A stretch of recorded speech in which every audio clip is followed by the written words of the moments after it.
Somewhere in Egypt, over 2,400 years ago, a group of priests allegedly told a visiting Greek lawmaker something that should not have been possible. They told him about a massive war between two great civilizations, and they said it happened 9,000 years before their conversation was even taking place. Sit with that number for a second. 9,000 years before Solon ever set foot in Egypt. That would place this alleged war somewhere around 9,600 BC. To put that in perspective, that's before the pyramids, before writing, before agriculture as we know it, before most of what we consider the beginning of civilized history. According to this story, one of those civilizations was an early version of Athens. The other was a powerful island empire called Atlantis. And the ending, according to the priests, was catastrophic. Atlantis sank beneath the sea in a single day and night of destruction. Now here's the strange part. We only know about this conversation because one man wrote it down. Not a historian, not a priest, a philosopher named Plato, writing in Athens around 360 BC, generations after the events he claimed to be describing. He put the story into the mouths of his characters, framed it as something passed down through his own family, and presented it with a level of specific detail that historical fiction rarely bothers with. Exact numbers, exact timeframes, named locations. That specificity is exactly what makes this story so maddening for historians. Fiction doesn't usually try this hard to sound like a footnote. So what did the priests actually say? What did Plato think he was recording? Was this real Egyptian tradition being filtered through Greek ears, or was it a philosophical device dressed up as ancient memory? These are the questions we're going to dig into, and I'll be honest with you up front, this isn't going to be one of those stories where I tell you Atlantis was definitely real, or Atlantis was definitely made up. Both of those answers are too easy, and both of them ignore what's actually sitting in the historical record. Because here's the thing people get wrong about Atlantis constantly. It usually gets treated as two extremes. Either it's dismissed completely as a fairy tale invented for a philosophy lesson, or it's treated like a lost continent waiting to be found with scuba gear and enough determination. The truth, as usual, is messier and far more interesting than either extreme. There's a real conversation to be had about Egyptian record keeping, about how ancient civilizations measured time, about geological events that actually did destroy real settlements around the Mediterranean, and about what Plato was actually trying to accomplish by writing any of this down in the first place. So that's the investigation we're running tonight. We're going to walk through Plato's dialogue itself and look at exactly what he claimed Solon was told. We're going to look at Egyptian timekeeping and ask whether a civilization could realistically preserve a memory across 9,000 years. We're going to explore the real candidates historians and archaeologists have proposed for what might have inspired this story, from volcanic islands in the Aegean to flooded coastlines in the Atlantic. And we're going to ask the question that matters most.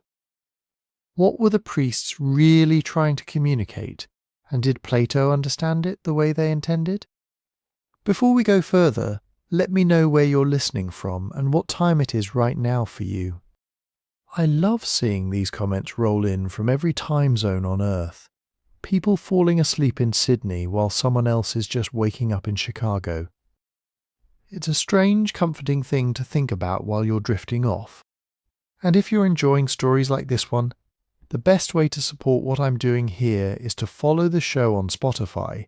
Listen there when you can. And if you're getting something out of it, leave a 5-star review. The link is right there in the description. It genuinely helps more than you'd think. Now let's go back to Egypt. Let's go back to the temple at Sais, where this whole strange story begins. Here's something that surprises a lot of people when they first dig into this topic. Every single detail you've ever heard about Atlantis, the concentric rings of water and land, the orichalcum mines, the massive fleet, the 10 kings, every bit of it comes from exactly 2 sources. 2 dialogues written by one man. That's it. That's the entire foundation. The dialogues are called Timaeus and Critias, and Plato wrote them somewhere around 360 BC.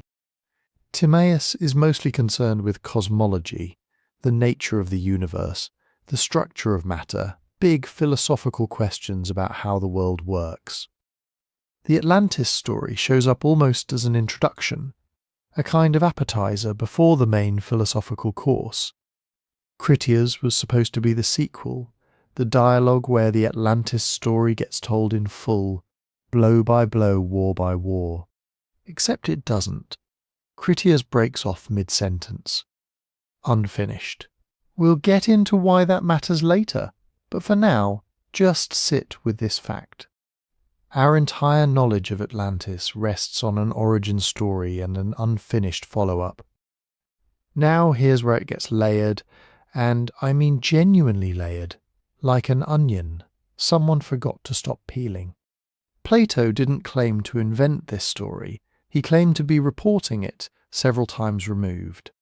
The chain goes like this. Egyptian priests at a temple in Sais allegedly told the story to Solon, the Athenian statesman, sometime around 600 BC. Solon allegedly brought the story back to Greece and told it to members of his own family. That story allegedly got passed down through generations until it reached a man named Critias, who was Plato's relative, and also happens to be the character in the dialogue, who tells the story out loud. And Plato, writing generations after all of that, put the whole thing on paper as a conversation between characters in a philosophical dialogue. Egyptian priests to Solon, Solon to his family, family to Critias, Critias to Plato, Plato to us. That's 5 links in the chain, and we only have access to the very last one. This is exactly why historians get so cautious when people ask, but did the priests really say this? We don't actually have Egyptian testimony. We have Plato's Greek philosophical dialogue claiming to represent testimony that supposedly travelled through 4 other people first, over roughly 2 centuries, before he ever put pen to papyrus. Every layer in that chain is an opportunity for details to shift, expand, get reinterpreted, or get outright invented, whether accidentally or on purpose. And that's the tension we have to sit with for the rest of this investigation. Was Plato preserving something real, however distorted by translation and time? Or was he building an elaborate philosophical parable and dressing it up with just enough specificity to make it feel historical? To even start answering that, we can't treat Atlantis as an isolated legend floating in space. We have to go back to where Plato actually placed it, inside a philosophical conversation about the nature of ideal societies. Because the setting of this story might matter just as much as the story itself. So let's go to Sais, not the Egypt of pyramids and pharaohs from 1,000 years before Solon. This was Egypt around the early 6th century BC, a country still ancient by Greek standards, but very much alive, politically powerful, and deeply connected to the Greek world. Sais stood in the western Nile delta, near the Mediterranean coast. It was the home city of the 26th dynasty, the ruling dynasty of Egypt at the time. Greek merchants, mercenaries, and travellers were increasingly appearing in this part of the world. A Greek statesman showing up there would not have been impossible. It might not even have been unusual, and according to Plato, Solon did exactly that. Solon was one of the most famous Athenians who ever lived. Lawgiver, poet, reformer, political survivor. Around 594 BC, he had introduced reforms meant to pull Athens back from the edge of civil conflict. Then, after reshaping the laws of his city, he reportedly left. Ancient writers say he travelled Cyprus, Lydia, Egypt. He was the kind of figure later generations loved to imagine wandering through the old world, collecting wisdom from kings, priests, and anyone else who had seen more of history than Athens had. Plato places him at Sais, speaking with priests in the Temple of Neith. Neith was one of the great goddesses of the Egyptian world. She was associated with war, weaving, creation, and wisdom, a combination that sounds strange until you remember that ancient gods were rarely just one thing. They could create and destroy, protect and punish. In Plato's telling, the Egyptians identified Neith with Athena, the patron goddess of Athens. Not because the two religions were actually identical, but because Greeks often looked at foreign gods and said, "This sounds a little like one of ours," and that connection is crucial. The priest at Sais tells Solon that Neith founded both cities. Sais in Egypt, Athens in Greece. The Egyptian city was founded later, he says, while Athens was founded much earlier. Right away, Plato is building a bridge between Greek and Egyptian history. He is making Egypt the archive and Athens the lost subject of that archive. Picture the exchange Plato creates. Solon is sitting among Egyptian priests, men associated with temple records, old rituals, old monuments, old names. He begins talking about Greek antiquity. He wants to show that Greece too has ancient stories. Maybe he wants to compare traditions. Maybe he wants to impress his hosts. Maybe, in Plato's dramatic scene, he is about to discover that his own people know almost nothing about their deepest past. Solon tells them stories of great floods. He speaks of Deucalion and Pyrrha, the survivors of the most famous flood myth in Greece. In the Greek version, Zeus decides humanity has become corrupt and wipes most of it out. Deucalion builds a vessel, survives with his wife Pyrrha, and afterward the two repopulate the earth by throwing stones behind them, which become men and women. It is a strange story, but also a familiar one. A flood. A chosen pair. A destroyed world, humanity, beginning again. Solon also mentions older figures from Greek tradition, including Phoroneus, sometimes described as the first man or the first king, depending on which version of the myth you read. He is reaching backward toward the earliest Greek memory he can find. And then the priest stops him, not angrily, not mockingly exactly, but with one of the most devastating lines in the entire Atlantis story. "Solon, Solon," the priest says, "you Greeks are always children, children." That is the priest's judgment on an entire civilization. The Greeks, he says, are young in soul. They have no truly ancient beliefs, no knowledge made old by time, no memory reaching back into the deep past. They think the flood of Deucalion was the great catastrophe. They think their oldest stories are ancient history. But from the Egyptian point of view, they are remembering only the latest reset. It is a brutal reversal. The Greeks saw themselves as heirs to heroic antiquity, the world of Troy, Mycenae kings, gods, and epic ancestors. The priest tells Solon that all of this is recent, not false, necessarily, just recent, because humanity, according to the priest, has been destroyed many times before, sometimes by water, sometimes by fire. Plato has him explain that catastrophes periodically strike the world. Floods sweep lowland populations away, fires from the sky, perhaps meaning drought, meteor impacts, cosmic disaster, or the ancient idea of the sun coming too close to Earth, destroy those living in other regions. The specific mechanism is less important than the pattern. Civilization rises, then disaster comes, records disappear. Survivors are reduced to ignorance, and the next generation believes the world began with them. That, the priest says, is what keeps happening to Greece. People survive in the mountains or scattered rural areas, but they lose writing, they lose institutions, they lose the names and deeds of earlier generations. Afterward, they have to start over. They are like children again, even if their ancestors had once been sophisticated. Egypt, Plato's priest claims, had been luckier. The Nile did not behave like the rivers of Greek flood myths. It flooded regularly, predictably, and in ways that supported agriculture rather than annihilating everyone in its path. Egypt was also protected, supposedly, from the fiery destructions that devastated other parts of the world. Its temples preserved records through the cycles of catastrophe. While other peoples forgot, Egypt remembered. And somewhere in those records, the priest says, was the story Solon had never heard. Not just a flood, not just an earlier humanity, an ancient Athens, an Athens older than the Athens Solon knew by thousands of years. A city that had supposedly faced a massive imperial power from beyond the Pillars of Heracles. Atlantis. This is the moment where the dialogue shifts from a philosophical discussion into something much stranger. Solon arrives expecting to tell Egypt about Greek antiquity.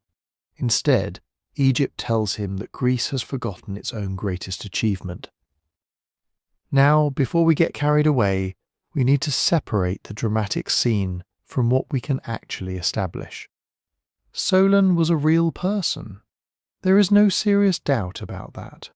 He lived around the turn of the 6th century BC and played a major role in Athenian political history. Sais was real. The Temple of Neith was real. Egypt and Greece did have increasing contact in Solon's era. Greek visitors could travel to Egypt, and Greek mercenaries were active there under the site pharaohs. But can we independently prove that Solon visited Sais? No. Can we prove he sat with a priest of Neith and heard the Atlantis story? No. Can we find an Egyptian papyrus, temple inscription, or priestly record mentioning Solon, ancient Athens, or Atlantis? No. Nothing like that has survived, if it ever existed. The first surviving source for this specific conversation is Plato himself, writing roughly 2 centuries after Solon's lifetime. That does not automatically mean Plato invented every part of it. Ancient traditions can preserve real fragments of older memory, but it does mean we are standing on uncertain ground. The scene has the shape of history, but also the precision of literature. And Plato was very good at literature. He knew exactly what it meant to send a Greek lawgiver to Egypt. Egypt represented age, stability, sacred record-keeping, and a depth of time that Greeks both admired and feared. By having an Egyptian priest call the Greeks children, Plato creates the perfect setup for his story. Athens is humbled, Greek memory is exposed as fragile, and the audience is invited to wonder what might be buried beyond the horizon of written history. But then comes the question that changes everything. What exactly did the priest claim Egypt remembered? What exactly did the priest claim Egypt remembered? According to Plato, he remembered a war, not a small border conflict, not a raid between neighbouring kingdoms, a war so ancient that even the oldest Greek legends had forgotten it. A war between an early Athens and a vast island empire called Atlantis. And in Plato's version, Athens did something almost impossible. It stood in the way of conquest. The priest tells Solon that many thousands of years before his own time, there had been an Athens unlike the city Solon knew. This was not the Athens of the Acropolis, democratic assemblies, warships, philosophers, and marble temples. It was an Athens from before recorded Greek history, before Troy, before Mycenae, before the names of nearly every Greek king and hero. Plato describes this ancient Athens as disciplined, virtuous, and perfectly organized for war. Its citizens were divided into classes. Its warrior class lived simply, held property in common, trained for duty, and protected the rest of the population. It sounds less like an archaeological reconstruction and more like an ideal city from Plato's own political imagination. That matters, because Plato was not merely telling an adventure story. He was building a contrast. On one side, ancient Athens, orderly, courageous, self-controlled, uncorrupted by wealth. On the other side, Atlantis, a gigantic power driven by expansion. The priest says Atlantis lay beyond the Pillars of Heracles. For Greeks, that usually meant the Strait of Gibraltar, the narrow gateway between the Mediterranean Sea and the Atlantic Ocean. On one side southern Spain, on the other North Africa. Beyond it stretched the ocean, a place that Greek sailors knew existed but did not fully understand. To Plato's audience, the Pillars of Heracles marked the edge of the familiar world. And beyond that edge, the priest says, was an island larger than Libya and Asia combined. That phrase has launched countless arguments. Libya did not mean the modern country. Greeks often used it for much of North Africa. Asia usually meant Asia Minor, roughly modern Turkey, not the entire continent we now call Asia. Even so, Plato's Atlantis is enormous. It is not a tiny volcanic island. It is not a lost city under a few meters of water. It is presented as a major landmass, powerful enough to dominate surrounding regions and serve as a stepping stone to other islands and, beyond them, to a larger continent. This is one reason the story has gripped people for more than 2,000 years. Plato does not place Atlantis in some vague dream world. He gives it a direction, beyond Gibraltar, into the Atlantic, outside the known Mediterranean world. But then the story gets bigger. Atlantis, according to the priest, was not isolated. It had become an empire. Its rulers controlled the island itself, but their power had spread eastward. They had conquered parts of Libya as far as Egypt. They had extended into Europe as far as Tyrrhenia, a region associated with Western Italy and the Etruscan world. In other words, this was an empire pressing toward the Mediterranean, from both North Africa and southern Europe. Picture the situation Plato creates. A massive Atlantic power is moving inward. Its armies are advancing across the lands around the Mediterranean. Egypt is threatened. Greek territories are threatened. The world Solon knows has not yet been born, but its future homeland is already under attack. And then comes the claim at the centre of the whole account. Athens resisted, not just for itself, not just to defend one city or one coastline. Plato says ancient Athens stood as the champion of the peoples inside the Mediterranean world. It fought against Atlantis on behalf of those who were being conquered. For a while, Athens had allies. That is important. Plato does not initially describe Athens as literally one city against an entire empire. Other Greek peoples and Mediterranean nations were involved. But when the pressure became overwhelming, those allies abandoned Athens. They broke away. They retreated. Ancient Athens was left to face Atlantis alone. And this is where the story becomes almost mythic. The Athenians, Plato says, defeated the invaders. They stopped the Atlantic Empire. They freed the peoples who had been enslaved or conquered. They protected Egypt and the lands around the Mediterranean from falling under Atlantean rule. In the priest's account, Athens did not merely survive.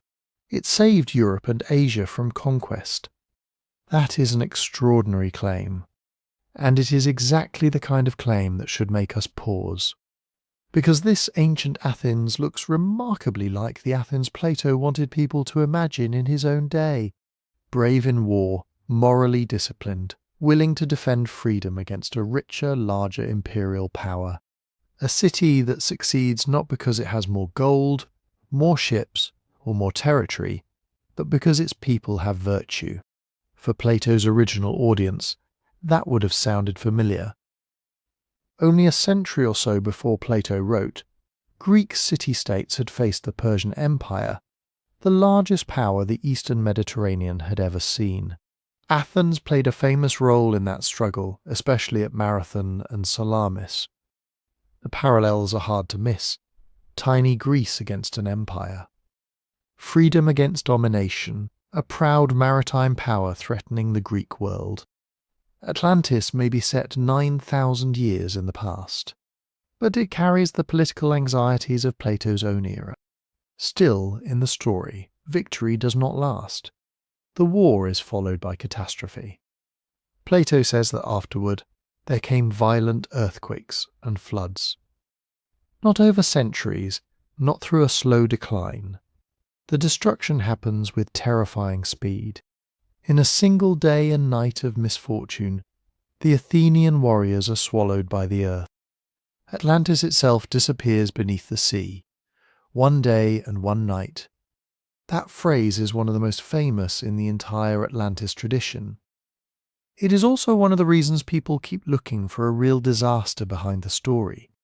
Earthquakes can destroy cities, tsunamis can erase coastlines, volcanic eruptions can bury settlements. The ancient Mediterranean had seen all of these things. But Plato's description is not a straightforward geological report. It is a moral ending as much as a physical one. Atlantis, rich and powerful, is gone. Ancient Athens, noble and victorious, is gone too. That part is easy to overlook. Plato does not let his ideal Athens enjoy its triumph. The city that saves the world is erased from history, along with the empire it defeated. Greece forgets, Egypt alone remembers, and after Atlantis sinks, the sea beyond the Pillars of Heracles becomes impassable.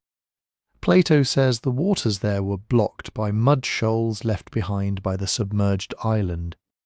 This detail creates another puzzle. The Atlantic is not impassable. Ancient sailors eventually travelled through Gibraltar and along the coasts beyond it. So was Plato describing a temporary obstruction, a misunderstood report of shallow waters somewhere else? Or was this another sign that we are dealing with a constructed tale, rather than a navigational memory?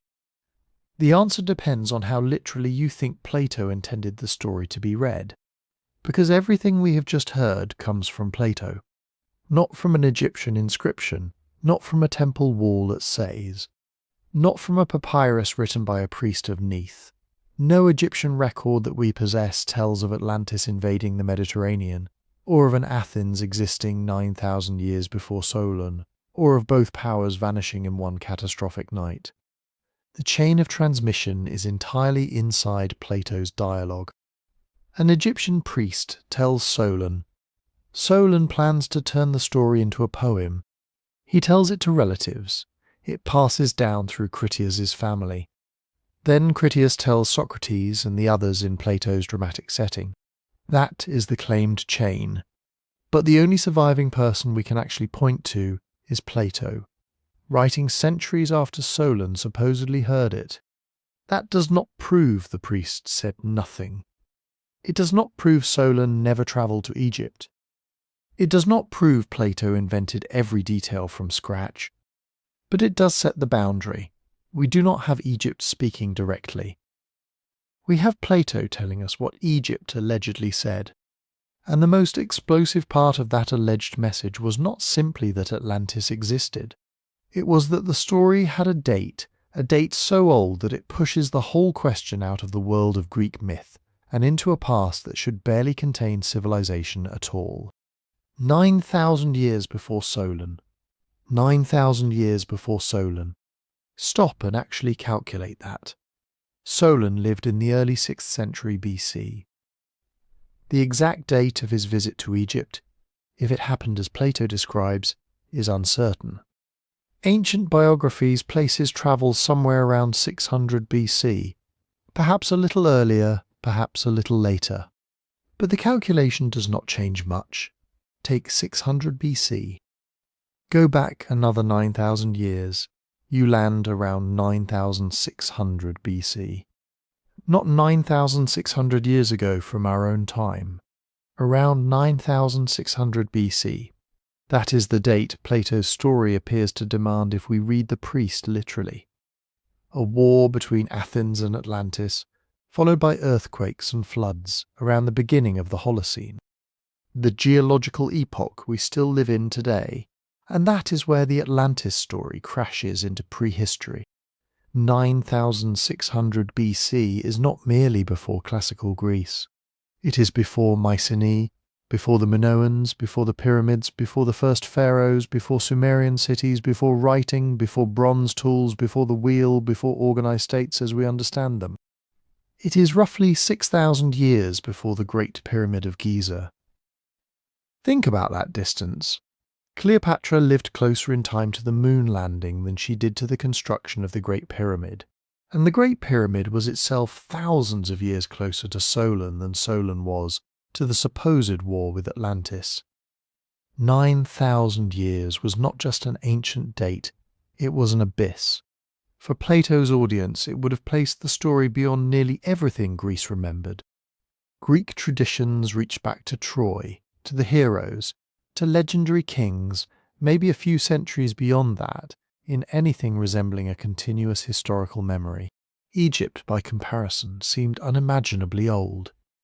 Its temples, monuments, and king lists created the impression of a civilization that had always been there.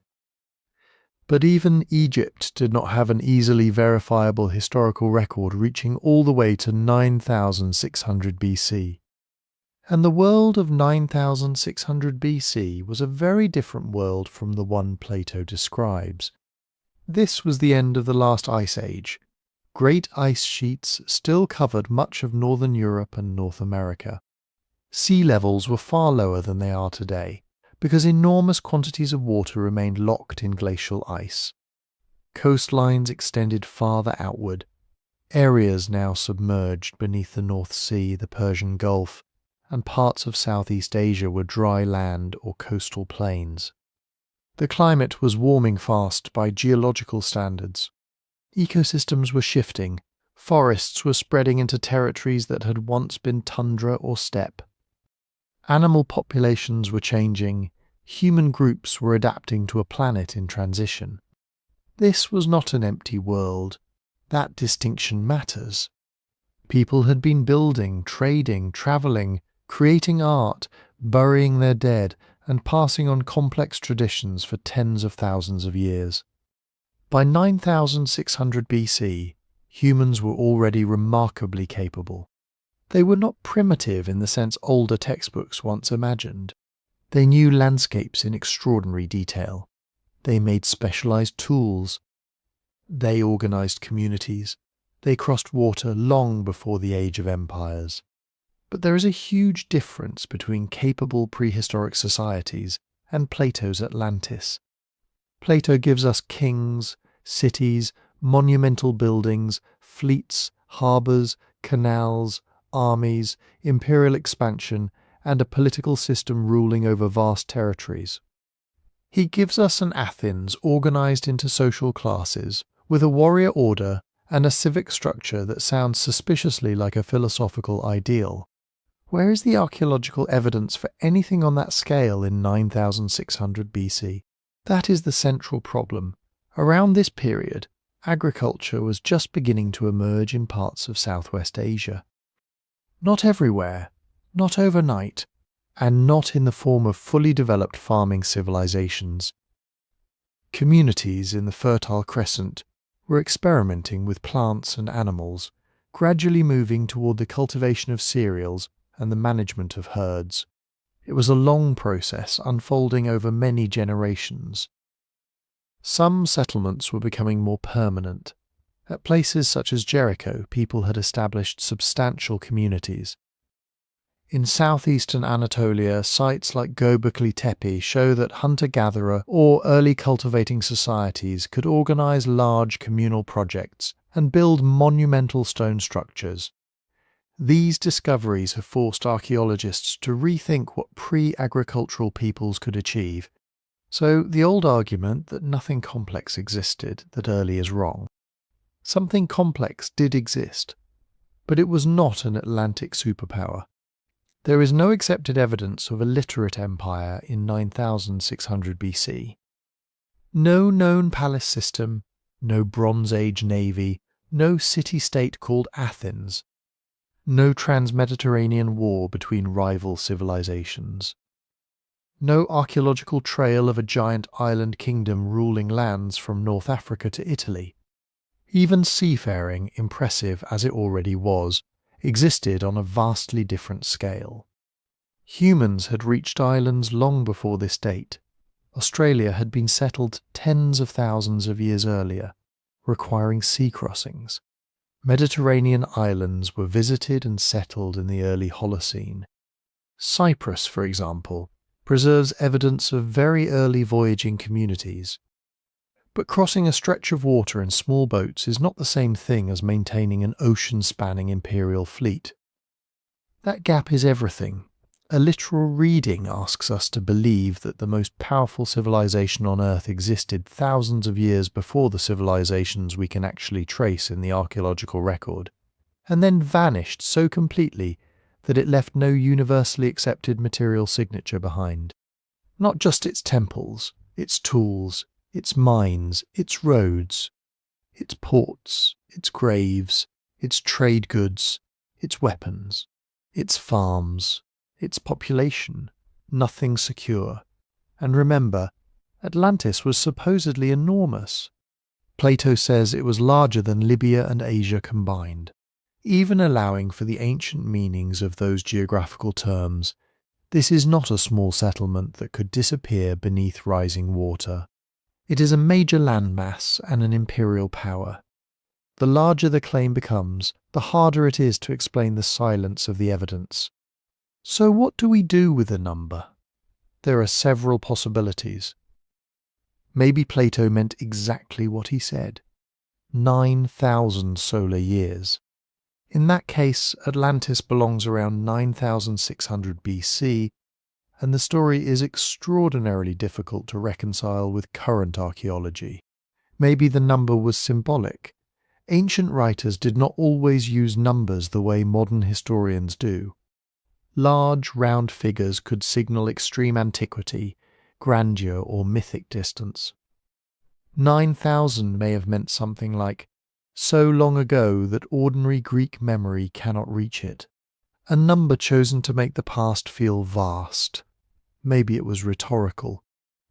Plato may have needed Atlantis to be ancient enough that no one could check the claim against ordinary Greek traditions. If the war happened a few hundred years before Solon, someone might ask where the records were. If it happened 9,000 years earlier, the absence of Greek memory becomes part of the story. Greece forgot because disasters had erased it. Egypt remembered because Egypt preserved knowledge. Or maybe the number changed somewhere in transmission. A misunderstanding between Egyptian and Greek systems of counting has often been proposed. What if Egyptian priests counted lunar months, seasons, or some other unit, while Solon or Plato understood them as solar years? Then 9,000 years might shrink dramatically. It could become hundreds of years rather than thousands. That sounds like a solution, but it comes with problems of its own. Because changing the number does not automatically turn Plato's description into history. A date around 1500 BC, for example, would bring Atlantis closer to the Bronze Age and to real Mediterranean disasters. But it would also force us to explain why the priest supposedly said 9,000 years, why Athens is described in such idealized terms, and why the details still do not neatly match any known war. The number may be wrong, the number may be symbolic. The number may be deliberately enormous, or the number may be exactly what Plato wanted it to be, a doorway into a past too remote to confirm and too dramatic to ignore.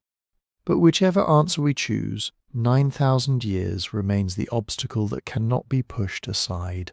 If Atlantis is read as straightforward history, the date is not a minor detail. It is the test, because it asks us to place a vast maritime empire at the threshold of the Holocene. In a world where farming was only beginning, cities did not yet exist in the known archaeological record, and the sea was still rising over landscapes that are now drowned. And that raises the next question. Could the number itself be hiding a misunderstanding about how ancient Egyptians measured time? Could the number itself be hiding a misunderstanding about how ancient Egyptians measured time? At first, that idea sounds almost too convenient. 9,000 years becomes 9,000 months. Divide by 12, and suddenly Atlantis is not sitting in 9600 BC. It is sitting roughly 750 years before Solon, somewhere around 1350 BC. Now we are in the Bronze Age. Now we have palaces, fleets, fortified cities, international trade, powerful kingdoms, and real disasters dramatic enough to inspire legends.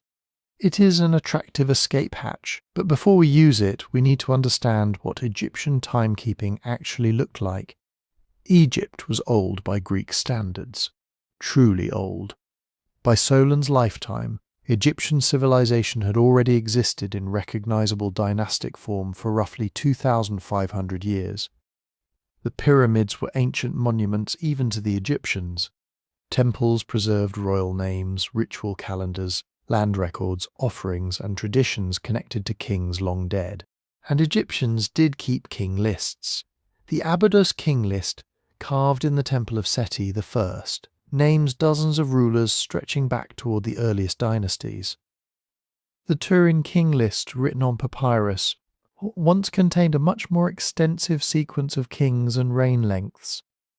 The Palermo stone preserves fragments of early royal annals, recording events, ceremonies, tax collections, and Nile flood levels.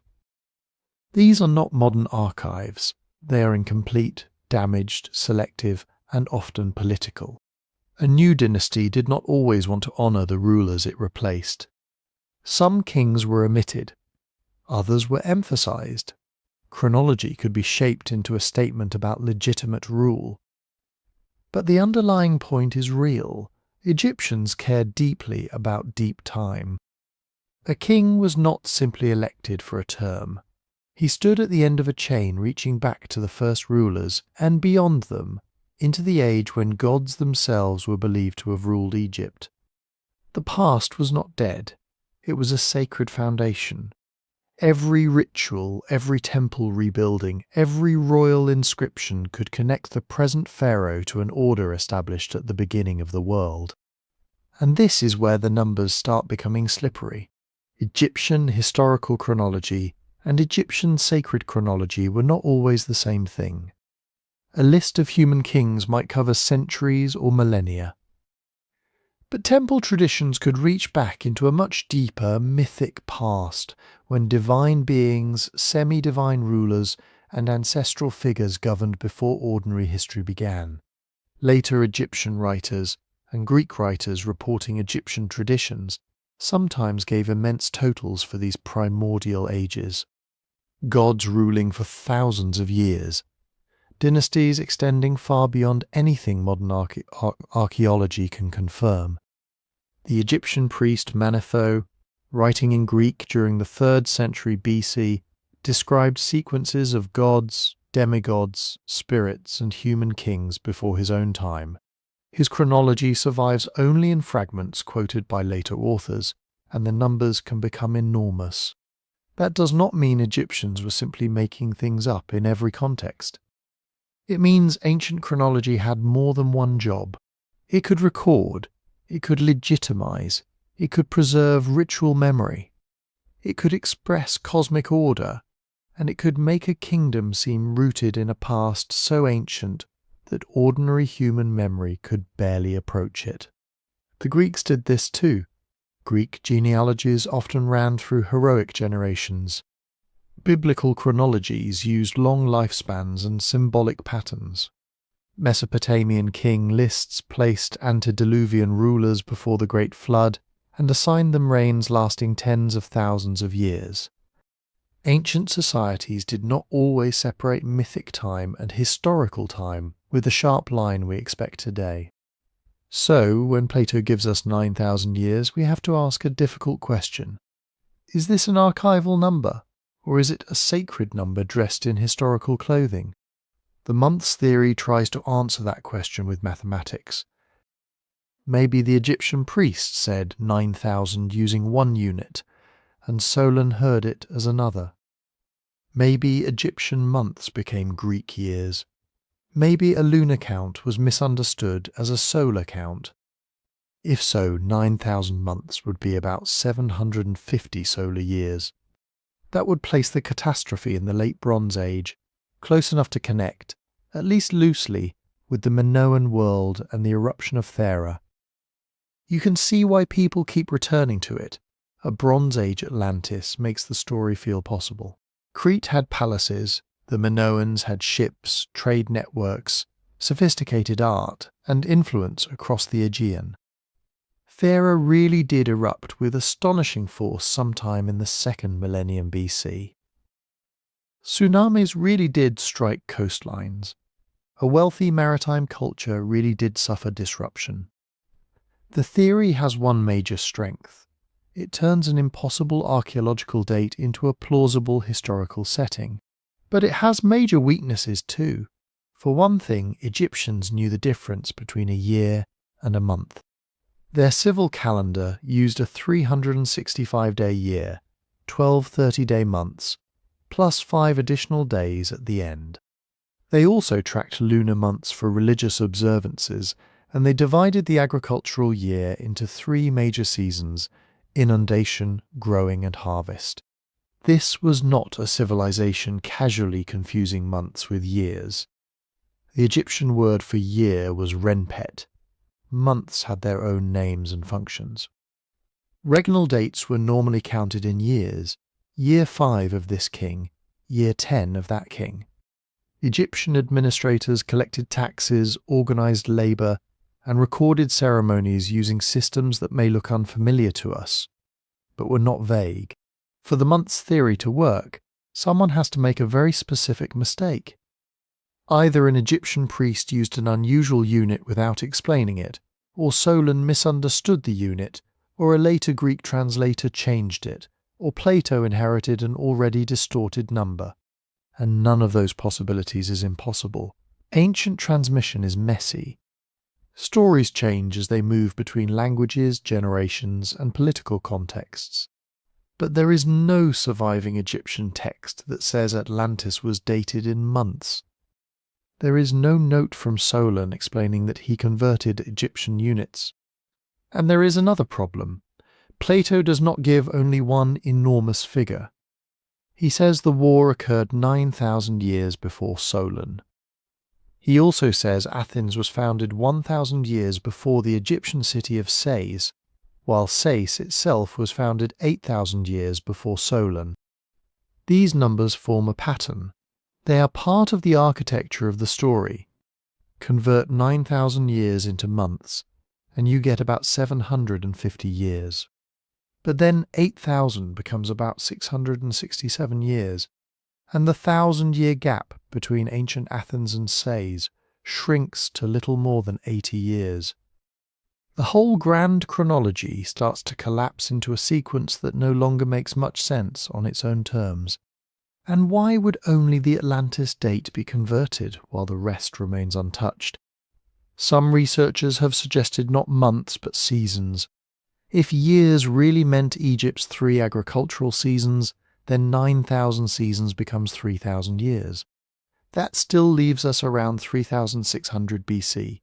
Far too early for Plato's imperial Atlantis, but much later than 9,600 BC. Others have proposed numerical copying errors, mistranslated Egyptian terms, or deliberate exaggeration by Plato himself. Every correction fixes one thing and breaks another. That is why no simple numerical solution has gained universal acceptance. The months theory makes Atlantis easier to place, but it requires an unproven mistranslation and creates new contradictions. The symbolic number theory fits the mythic scale of the dialogue, but cannot tell us what event, if any, lies behind the tale. The literal reading respects Plato's text, but collides with the archaeological record. And behind all of this is one more uncomfortable fact. We do not possess Solon's Egyptian notes. We do not possess the original temple document. We do not even know whether Solon ever had this conversation. What we have is Plato, writing generations later, presenting a story said to have passed from Egyptian priests to Solon, from Solon to his family, from Critias' grandfather to Critias, and finally into Plato's dialogue. That is not nothing, but it is not a direct translation of an Egyptian inscription either. So the puzzle remains.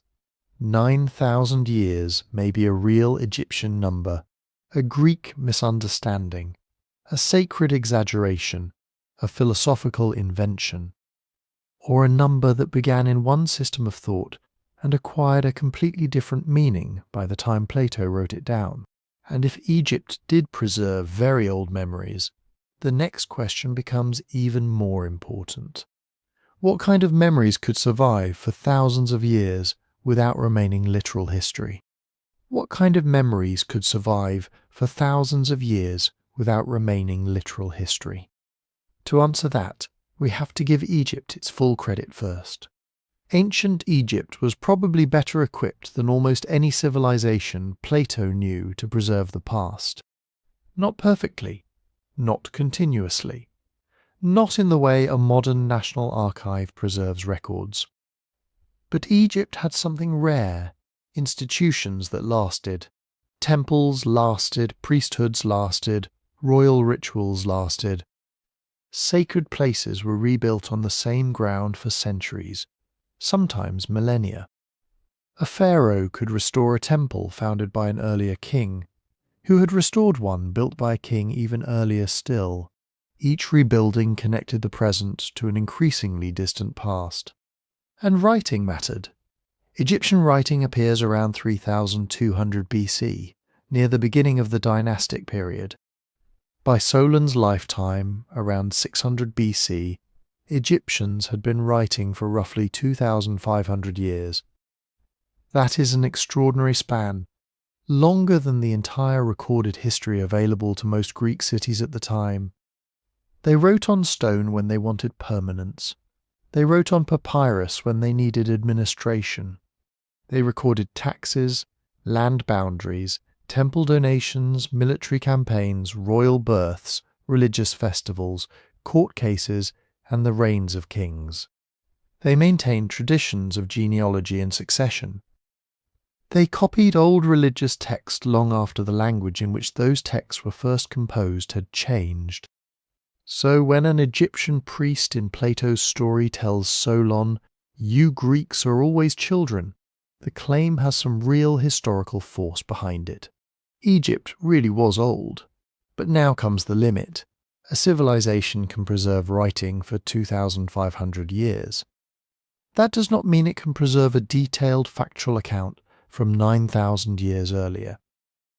If Plato's date is taken literally, the war between ancient Athens and Atlantis happened around 9,600 BC. That is not merely before classical Greece. It is before the pyramids, before the first Egyptian dynasty, before Egyptian writing, before the first cities of Mesopotamia, before metalworking in most of the ancient world. It is roughly 6,000 years before the earliest Egyptian hieroglyphs we know. That gap matters. An archive cannot preserve a document that was never written down.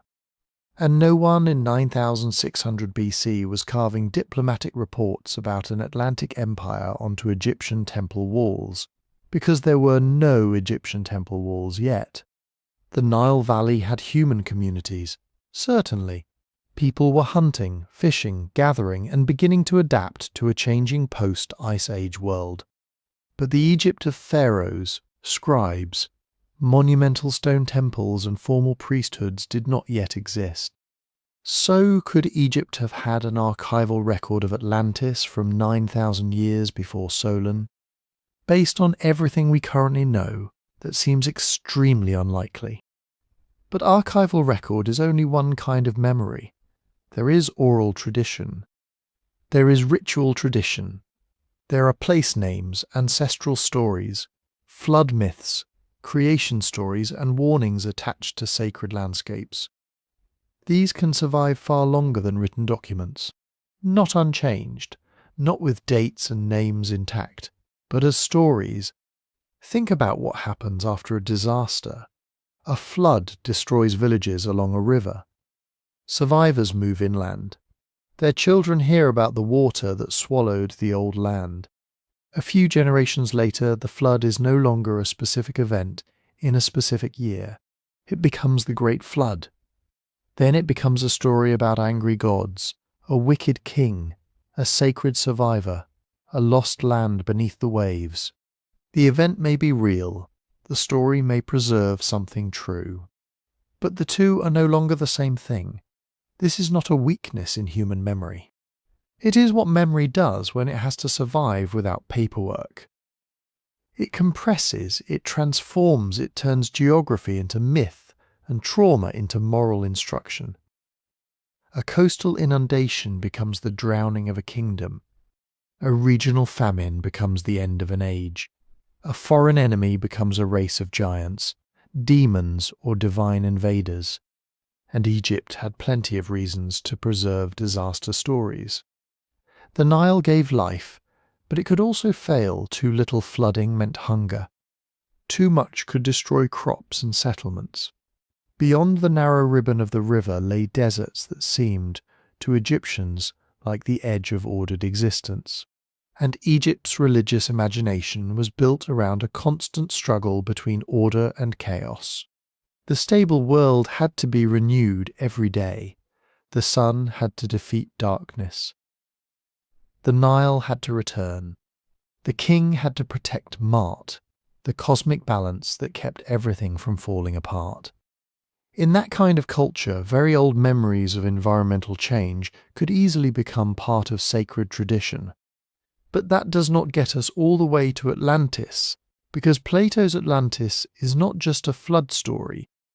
It is a highly organized political story. It has dates, territories, dynasties, armies, canals, temples, metals, war plans, and a moral collapse. It is not simply, once there was land, and the sea took it.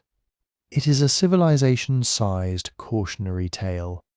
That kind of detail raises a different possibility.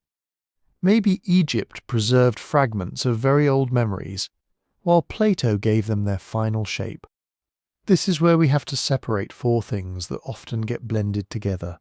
First, there are archival records, actual documents, inscriptions, administrative lists, king lists, and temple inventories. Second, there are oral traditions, stories, transmitted by families, communities, and specialists over generations. Third, there is temple lore, sacred histories that connect gods, kings, local places, and cosmic beginnings. And fourth, there is literary invention, a skilled writer using all of those materials, real or imagined, to create a story that serves a purpose. Plato may have been drawing from any combination of the four. Egyptian priests in Greek literature often play a special role. They are presented as guardians of immense antiquity, men who know what the Greeks have forgotten. Greek visitors to Egypt really did encounter ancient monuments, old cults, unfamiliar calendars, and traditions stretching far beyond their own city records. Egypt was the perfect setting for a revelation about lost time. But perfect setting does not equal proof. Here is the hard fact that every Atlantis theory eventually has to face. No surviving Egyptian text independently tells the story of Atlantis. There is no known Egyptian inscription describing a great island empire beyond the Western Sea. No papyrus mentions a war in which prehistoric Athenians saved Egypt and the Mediterranean from an invading oceanic power. No temple record names Atlantis under an Egyptian equivalent. No king list, geographical text, hymn, funerary book, or surviving archive gives us Plato's narrative from the Egyptian side. That absence does not prove that no Egyptian story ever existed. Ancient evidence survives by accident, papyrus decays. Temples are dismantled, libraries burn, names change across languages.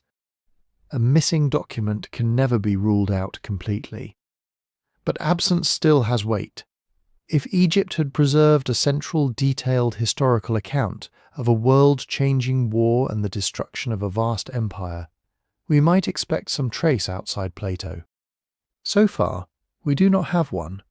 Modern archaeology gives Egypt a deep past, but not an unlimited one. Egypt's prehistoric cultures are real and fascinating.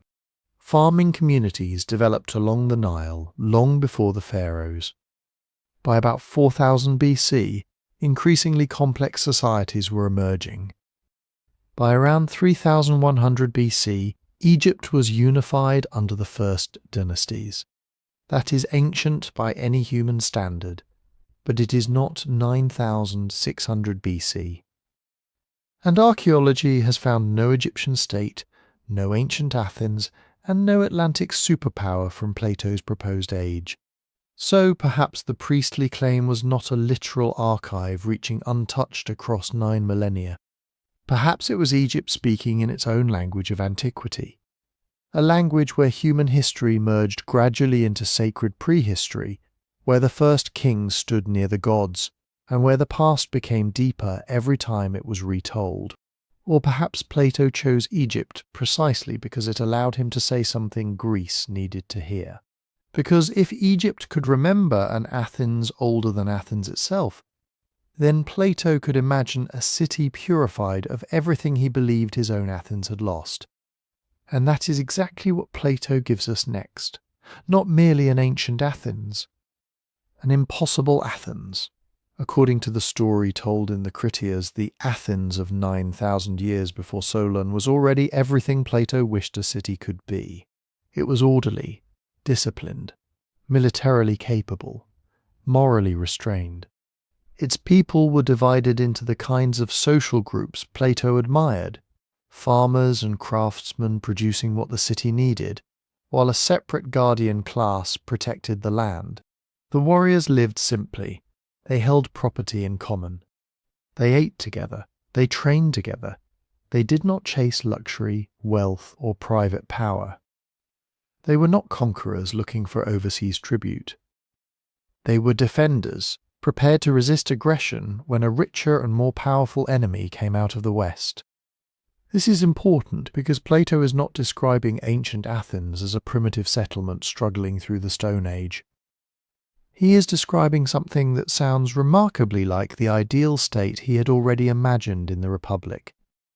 A city governed by virtue, a society in which each group performs its proper role, a military class insulated from greed, a political order strong enough to defeat an empire, yet wise enough not to become one.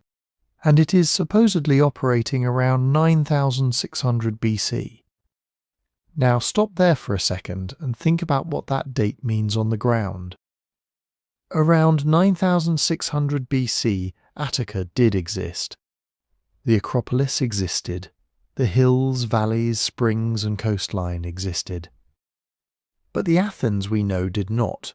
No Parthenon, no agora, no city walls, no assembly of citizens debating policy beneath the open sky, no hoplite army, no written laws, no coins, courts, temples in the classical sense, or state institutions.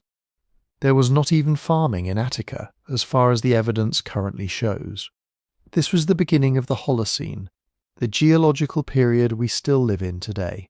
The Ice Age was ending, sea levels were rising, climate patterns were changing. Across Greece, human populations were small. People lived by hunting, fishing, gathering wild plants, and moving through seasonal landscapes. The archaeological record for this exact period is thin because small mobile communities leave far less behind than cities do. But what we have points in one direction. These were hunter-gatherer worlds.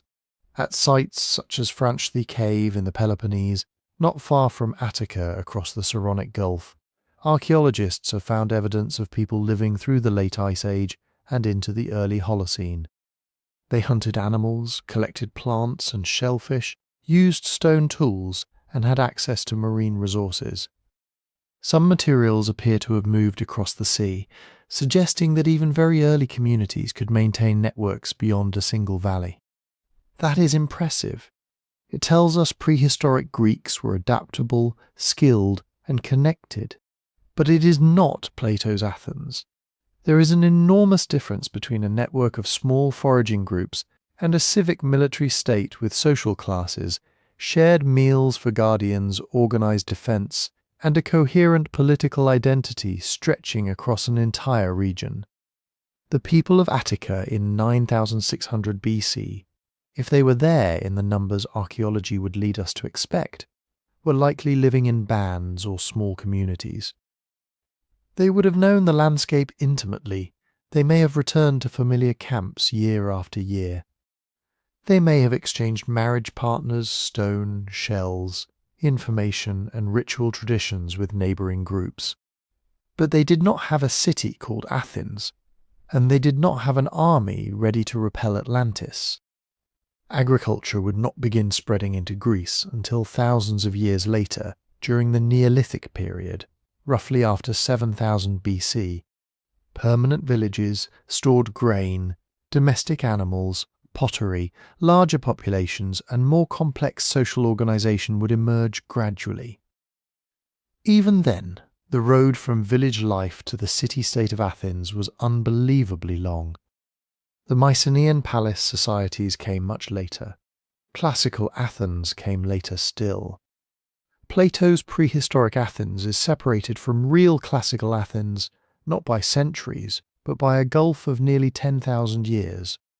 So why make such a claim? One possibility is simple.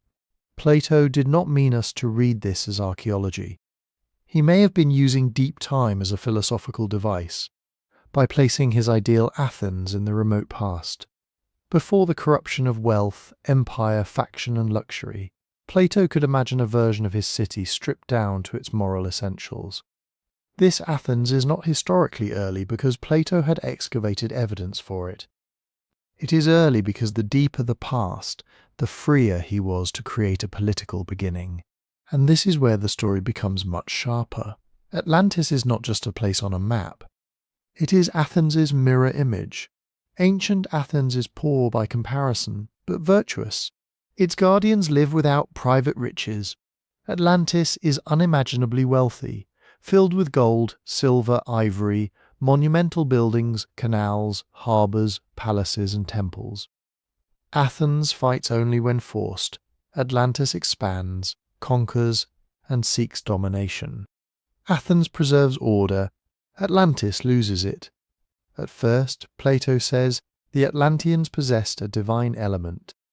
They were descendants of Poseidon. They had laws, power, and extraordinary resources. But generation after generation, the human part of their nature grew stronger. Their divine inheritance weakened. They became drunk on wealth and ambition. That is the moral engine of the entire tale. Athens remains disciplined because it refuses excess. Atlantis falls because it cannot, and suddenly, the supposedly ancient war begins to look less like a forgotten Bronze Age conflict or a memory from the end of the Ice Age than a philosophical argument in mythic form. Plato's audience would have recognized the tension immediately. Athens itself had once been an imperial power. It had controlled allies, demanded tribute, expanded its influence across the Aegean, and eventually suffered catastrophic defeat in the Peloponnesian War.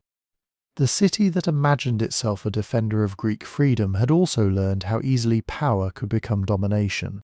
So Plato reaches back before Athens had an empire, before Athens had democracy, before Athens had almost anything recognizable at all, and invents an Athens that cannot be blamed for its later failures. An Athens before Athens, pure, unified, brave, and uncorrupted. Not a historical city preserved by Egyptian archives, perhaps, but an ideal against which every real city could be judged. And against that ideal, Atlantis was built to fail. And now we reach the place that gave the story its permanent power. Atlantis itself. Not simply an island, not a lost village, not a ruined port swallowed by a tidal wave. Plato describes a superpower, and he places it beyond the Pillars of Heracles. To a Greek listener, those words had a clear geographical meaning. The Pillars of Heracles were usually understood as the two headlands at the entrance to the Strait of Gibraltar. On the northern side, the Rock of Gibraltar. On the southern side, the mountains of North Africa. They marked the narrow passage between the Mediterranean Sea and the vast, unknown Atlantic beyond.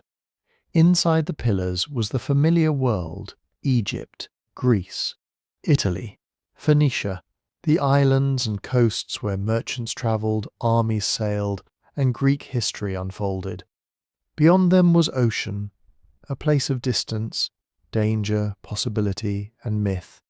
So when Plato says Atlantis lay beyond the pillars, he is not casually placing it somewhere in the Aegean. He is pushing it out past the western gate of the Mediterranean, into a realm his audience would have regarded as remote and only partly known. Then he makes the claim even bigger. Atlantis, he says, was larger than Libya and Asia combined. Now, that phrase needs care. Plato's Libya did not mean the modern country of Libya. It meant the part of North Africa known to Greeks. And Asia did not mean the enormous continent we mean today. Usually it meant Asia Minor, roughly modern Turkey. Even with that narrower meaning, the island is colossal. It is not Crete. It is not Santorini. It is not a small Atlantic outcrop that slipped beneath the waves. It is a landmass large enough to dominate an oceanic region. And its power did not stop at its shores, according to the account. Atlantis ruled not only its own island, but other islands as well, and parts of the continent beyond.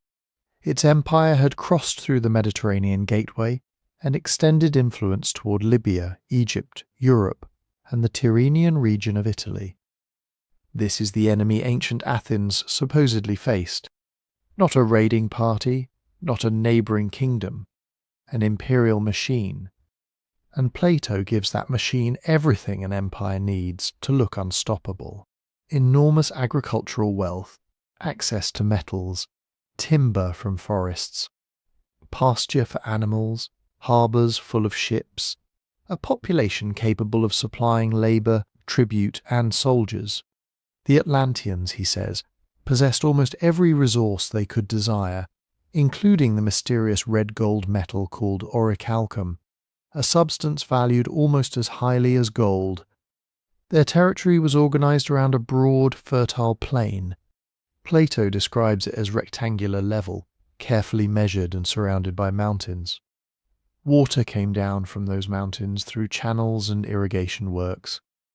The land produced crops in abundance. There were orchards, grazing lands, and elephants. Yes, elephants. That detail has kept readers arguing for centuries. Were they actual elephants? A vague report of exotic animals? A borrowed image from Africa or India? Or simply another sign that Plato was constructing a land of impossible abundance? We cannot know, but the purpose is clear enough. Atlantis has everything. It is rich enough to feed an army, build a fleet, and wage war across the known world. And at its centre stood the capital. This is where Plato's description becomes almost hypnotic. The city began, he says, with Poseidon. The god of the sea fell in love with a mortal woman named Cleito, who lived on a low hill near the plain. To protect her, Poseidon reshaped the landscape itself. He cut the land into alternating rings of sea and earth, circles within circles around the central island. Water, land, water, a city, built like a target, or a labyrinth, or perhaps something even more important for Plato's purposes, a political symbol. A place designed around a sacred centre, yet increasingly enclosed by layers of wealth, power, and human ambition. The outer rings contained harbours, docks, shipyards, houses, barracks, temples, and public spaces. Bridges crossed the channels, roads connected the circular districts. A massive canal led from the sea through the rings and into the heart of the city, wide enough for ships to pass. Plato even gives measurements. He tells us the canal was 300 feet wide, 100 feet deep, and 50 stadia long. That is around 9 kilometres in length, depending on the staging used. It is an astonishing image. Merchant vessels entering from the ocean, warships moving through engineered waterways, goods flowing toward the palaces and temples at the center. This is not a prehistoric settlement, it is closer to a fantasy of total infrastructure, a city where geography itself has been disciplined, carved, connected, and made useful. At the center rose the temple of Poseidon and Plato. Plato says it was enormous, richly decorated with gold, silver, ivory, and orichalcum. Inside stood statues of the god driving a chariot, surrounded by winged horses and sea creatures. The scale is deliberately overwhelming. Every surface shines. Every building declares power. Every canal and wall reminds you that this is a civilization with resources beyond normal limits. And it was ruled by 10 kings. Poseidon and Clito had 5 pairs of twin sons. Each inherited a portion of the island. The eldest Atlas gave Atlantis its name, and held senior authority over the others. The kings governed their own territories, but they were bound by common laws. Those laws, Plato says, were inscribed on a pillar of orichalcum in the sanctuary of Poseidon.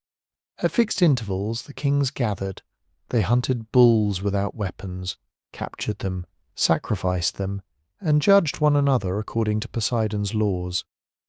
It is a strange scene, half sacred ritual, half constitutional ceremony.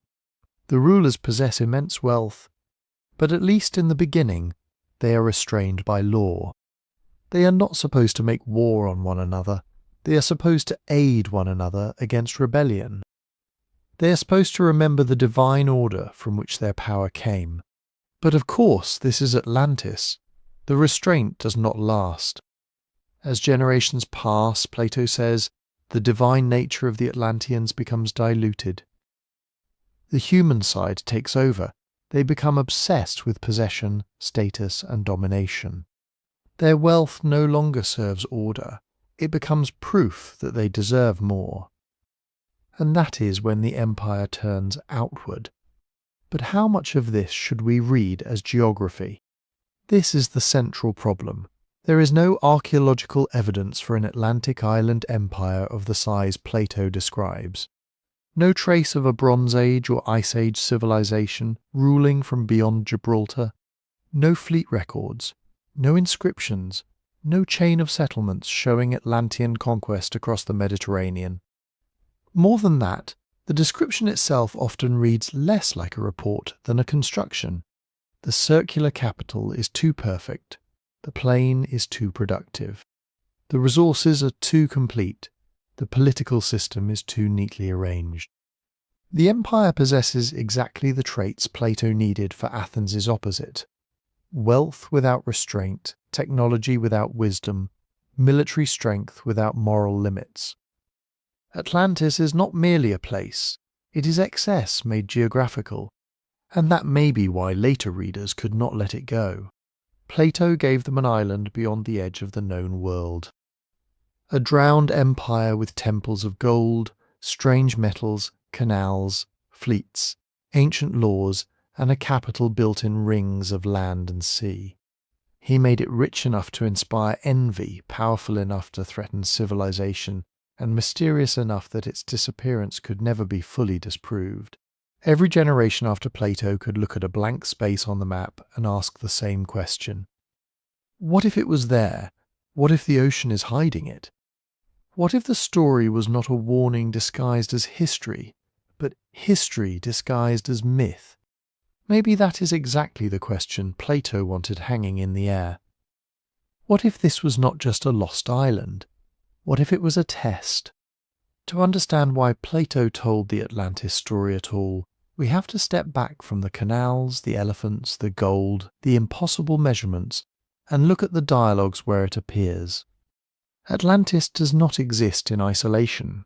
It appears in Timaeus and Critias, 2 works connected to Plato's much larger philosophical project. And that project was not mainly about discovering exotic places on a map. It was about one enormous question: what makes a society just? Years earlier in the Republic, Plato had imagined an ideal city. A city governed not by the richest people, not by military strongmen, not by whoever could win an election with the best speech, but by rulers trained to value wisdom above personal gain. In Plato's ideal state, each person has a role. Soldiers defend, producers provide, rulers govern, and the whole structure is meant to serve justice, harmony, and the common good. It is not a blueprint most modern people would want to live under. Plato's ideal city is deeply authoritarian by modern standards. But that was not the point. He was trying to isolate a principle. A state survives when power is governed by virtue, and it collapses when appetite takes command. Then, at the beginning of Timaeus, Socrates asks for something remarkable. He has heard the description of the ideal state. Now he wants to see that state in motion. He wants to see what kind of people it would produce when faced with a real crisis, a real war, a real enemy. That is where Critias speaks up. He says he has the perfect story. Not an invented example, he insists. A true account passed from Egyptian priests to Solon, then through Solon's family, and finally to him. In this story, ancient Athens becomes the Republic's ideal city brought to life. Its citizens are disciplined. They are brave without being greedy. They fight not to build an empire, but to defend freedom against one. And their enemy is Atlantis. This matters because Atlantis is not simply powerful. It is the exact opposite of Plato's good city. Ancient Athens is ordered, restrained, and public-spirited. Atlantis is wealthy, expansionist, increasingly selfish and drunk on its own success. That contrast is so precise, it is hard to miss. Plato did not merely create a vanished civilization. He created a moral machine. Everything about Atlantis pushes in one direction. More land, more resources, more ships, more territory, more luxury, more power, and then, inevitably, less self-control. At first the Atlanteans are noble. They remember their divine ancestry. They follow laws, they act with moderation. But prosperity changes them. Or perhaps it reveals what was already there. As their human nature overwhelms their divine inheritance, they become unable to carry their wealth with dignity. They stop valuing virtue and begin valuing possession. That is Plato's real disaster. The flood comes later. First comes the moral flood. The moment a civilization becomes so convinced of its own greatness that it can no longer recognize a limit. If you enjoy mysteries like this, from lost civilizations to ancient puzzles that still refuse to go away, you can get the channel's book about the 12 unexplained mysteries on our website. The link is in the description now. Plato had seen political collapse up close. Athens had been one of the great powers of the Greek world. It had built an empire, collected tribute from allies, commanded fleets, and filled its public spaces with monuments funded by extraordinary wealth. But it had also suffered defeat, civil conflict, oligarchic coups, and the execution of Socrates, Plato's teacher. For Plato, wealth and democracy were not automatically signs of wisdom. Military dominance was not proof of justice. A city could be brilliant, rich, cultured, and still make catastrophic decisions because its people had learned to desire power more than truth. Atlantis turns that fear into a story on the largest possible scale. It is empire without restraint, technology without moral discipline, abundance without wisdom, and ancient Athens, as Plato imagines it, defeats this empire not because it has more gold or bigger ships, but because it possesses the one resource Atlantis has lost: character. That does not mean Plato simply invented everything from nothing. The question is more complicated than that. When Critias calls the account true, modern readers often assume there are only two options. Either Plato had access to an astonishingly accurate Egyptian record, or he knowingly fabricated a lie. But ancient philosophical writing does not always fit that clean division.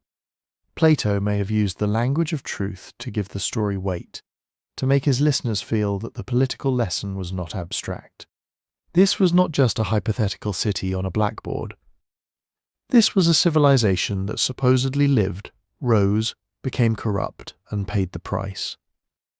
At the same time, he may have drawn on real materials, Egyptian traditions, Greek memories of wars with Persia, stories of earthquakes and floods, older tales about prosperous islands, distant western lands, and cities destroyed by divine anger. A philosopher can shape scattered traditions into a purposeful narrative without every detail being invented or every claimed source being reliable. Literary meaning and historical inspiration are not enemies. A story can be constructed to make an argument and still preserve fragments of something older. It can be philosophically useful and historically uncertain. The problem begins when we mistake uncertainty for proof. What we can say is that Plato designed Atlantis with extraordinary care. It is too perfectly opposed to his ideal Athens to be treated as a neutral chronicle.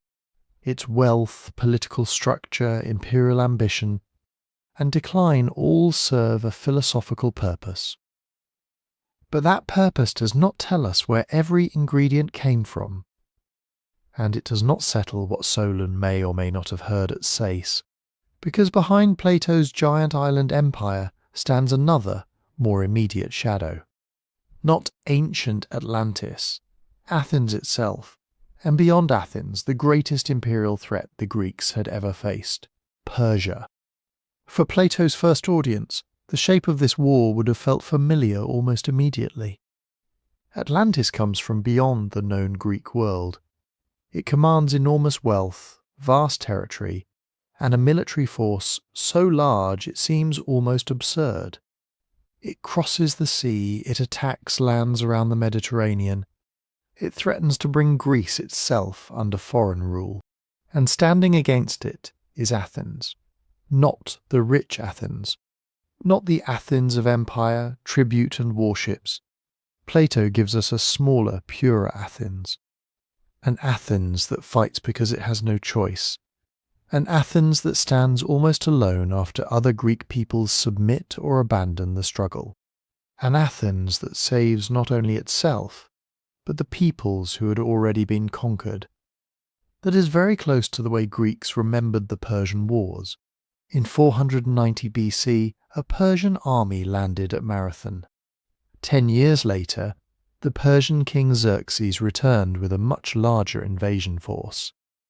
Ancient writers describe troops drawn from across an empire, stretching from Egypt to Asia Minor, Mesopotamia and beyond. The numbers in those accounts are often exaggerated, probably wildly exaggerated. But the underlying reality was extraordinary.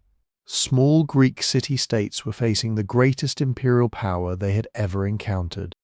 Athens was burned. The Acropolis was sacked. Much of the population had fled across the water to nearby islands. And then at Salamis, the Athenian fleet helped turn the war.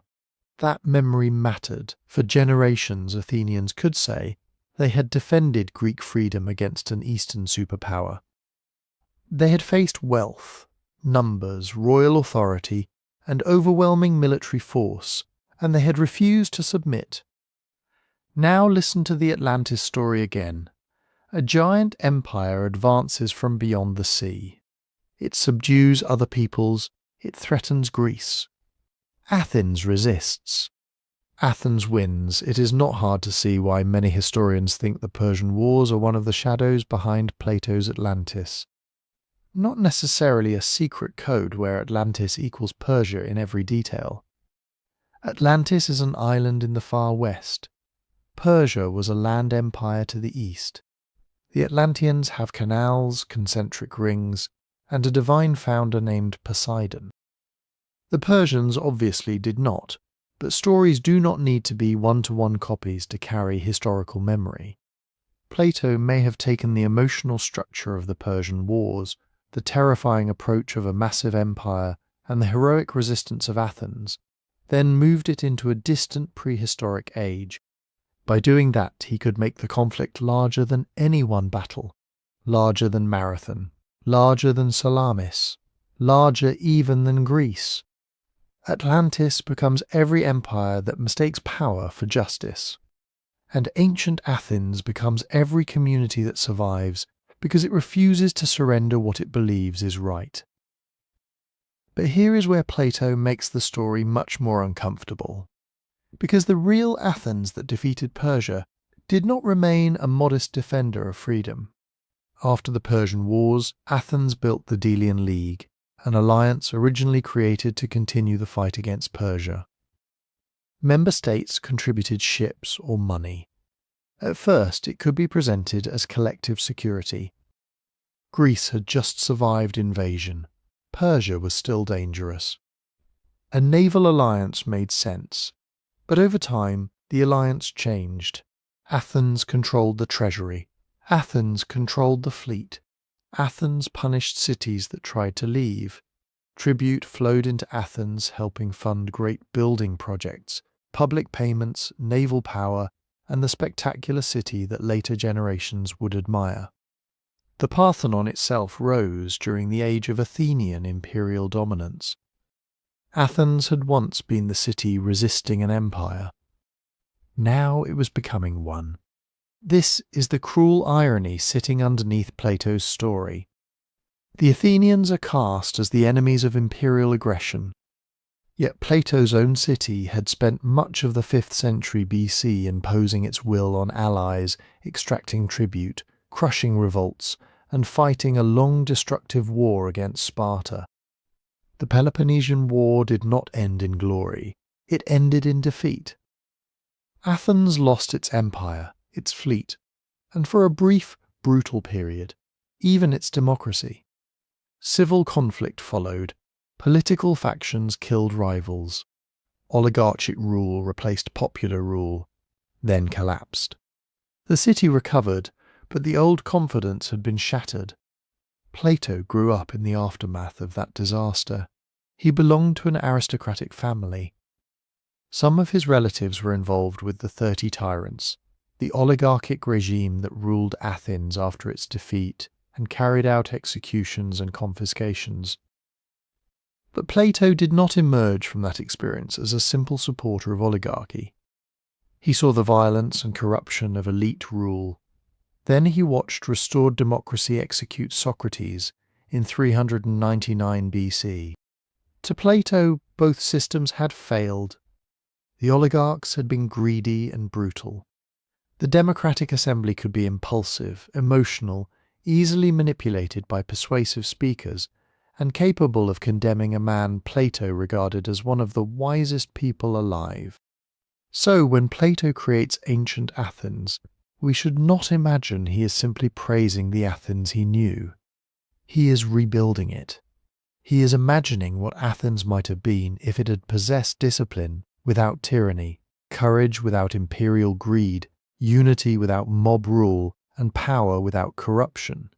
His ancient Athenians look less like a literal Bronze Age people, and more like the citizens of his ideal city from the Republic, placed on a battlefield to prove that virtue can defeat wealth. And Atlantis may carry more than a little of Athens inside it too. Its hunger for expansion, its luxury, its naval power, its confidence that strength gives it the right to rule others.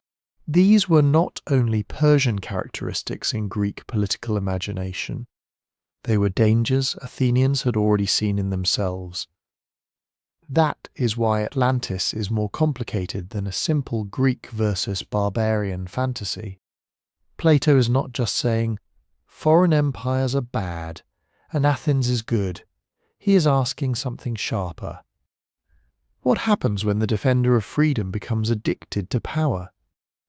What happens when a city that once fought against domination starts dominating others?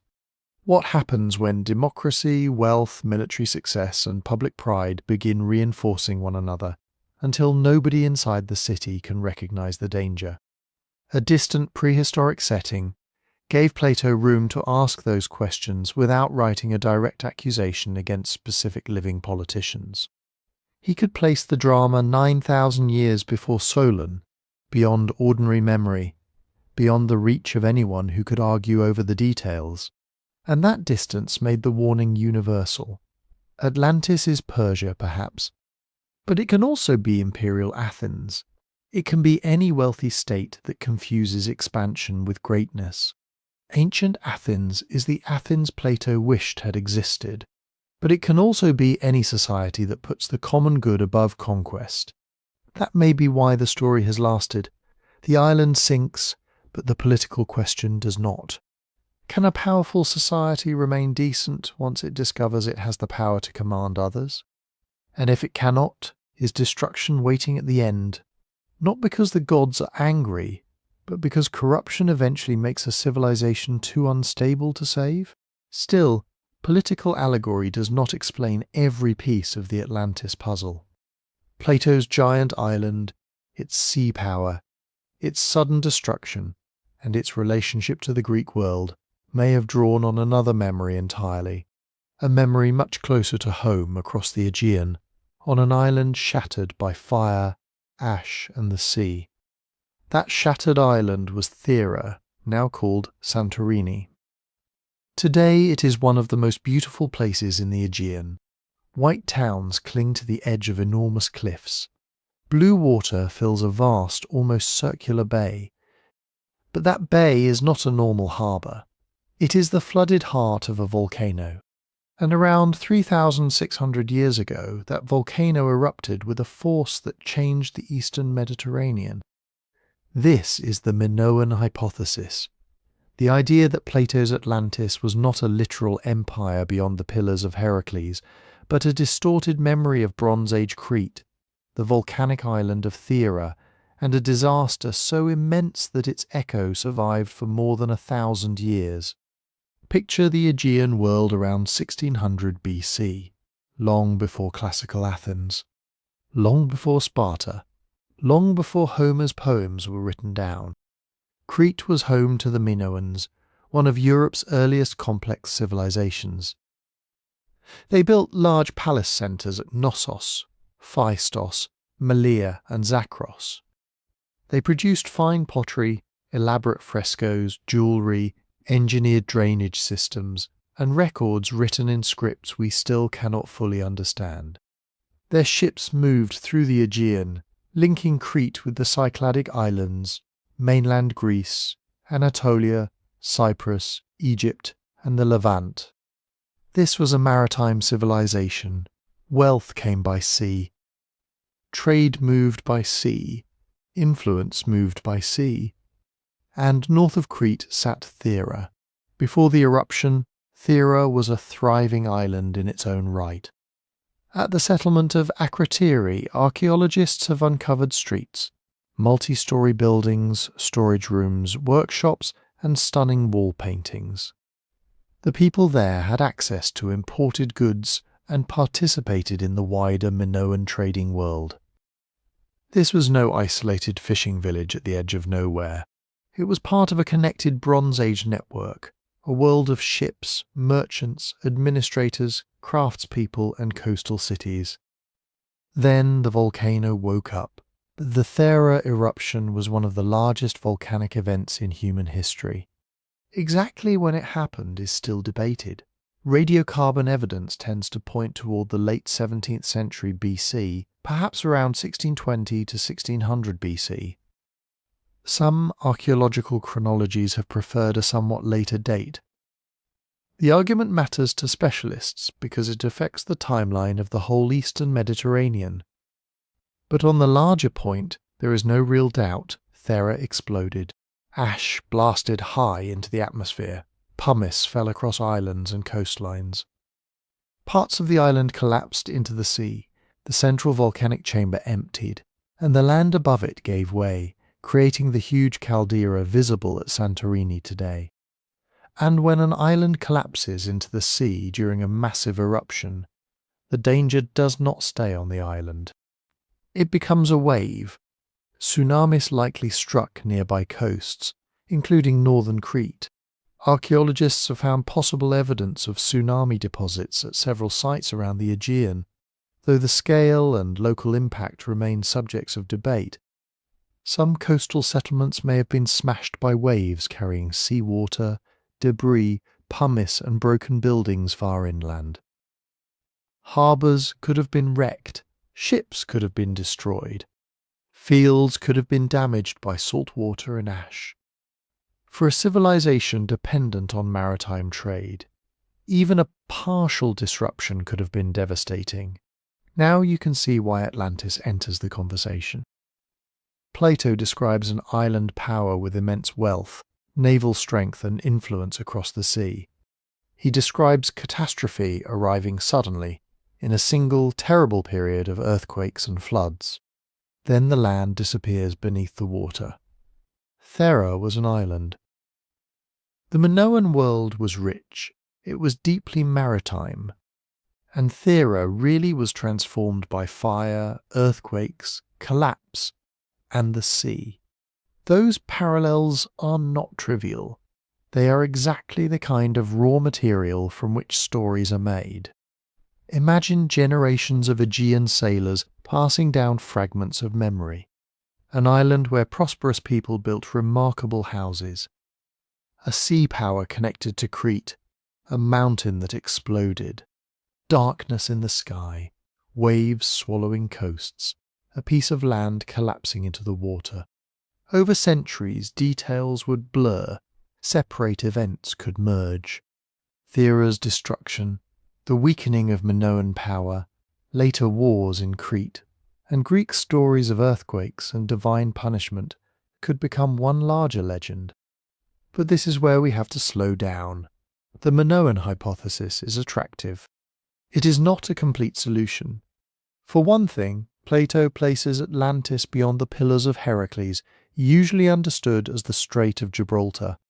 Thera is in the Aegean, hundreds of miles in the opposite direction. Plato's Atlantis is larger than Libya and Asia combined, at least as his text describes it. Thera was a small volcanic island. Minoan Crete was significant, but it was not a continent-sized empire ruling the Atlantic world. The date is an even bigger problem. Plato's Egyptian priests tell Solon that Atlantis fell 9,000 years earlier. If Solon heard this story around 600 BC, that places the catastrophe around 9,600 BC. Thera erupted around 1600 BC. That is not a small mismatch. It is roughly 8,000 years, and the Minoan civilization did not simply vanish in one day. The eruption was catastrophic for Thera. It probably disrupted the wider region severely. But Crete continued. Minoan palace culture survived for generations, though it later declined amid political upheaval, destruction, and growing Mycenaean control from mainland Greece.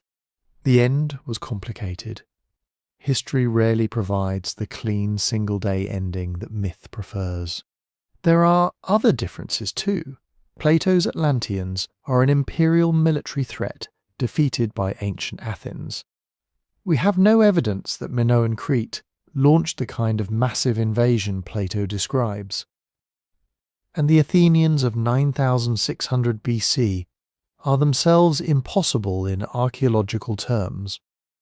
There was no city-state Athens fighting Bronze Age-style wars 7,000 years before farming had even reached Greece.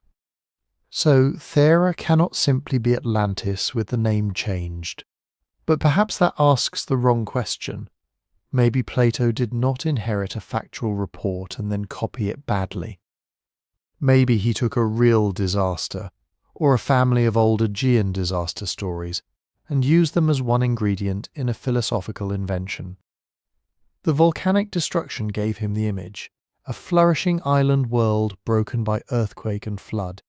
The Minoans gave him the atmosphere, sea routes, wealth, palaces, distant trade and maritime power. The Persian wars and Athenian imperial history gave him the political drama, empire, resistance, victory, and moral collapse. Then Plato did what great storytellers do. He combined fragments of reality into something larger than any one source. Atlantis may not be Minoan Crete, it may not be Thera, but the smoking caldera of Santorini shows that the Mediterranean did not need imagination to produce an island civilization haunted by sudden destruction. And once we accept that possibility, another question opens. What if the deepest memory behind Atlantis was not one Bronze Age eruption at all, but an even older human experience? Not fire from a volcano.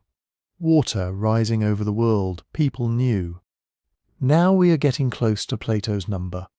If Solon really heard that Atlantis had fallen 9,000 years before his own lifetime, the date points somewhere around 9,600 BC.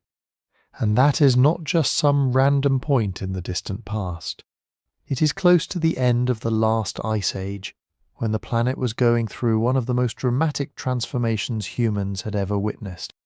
For thousands of years, enormous sheets of ice had covered much of North America and northern Europe.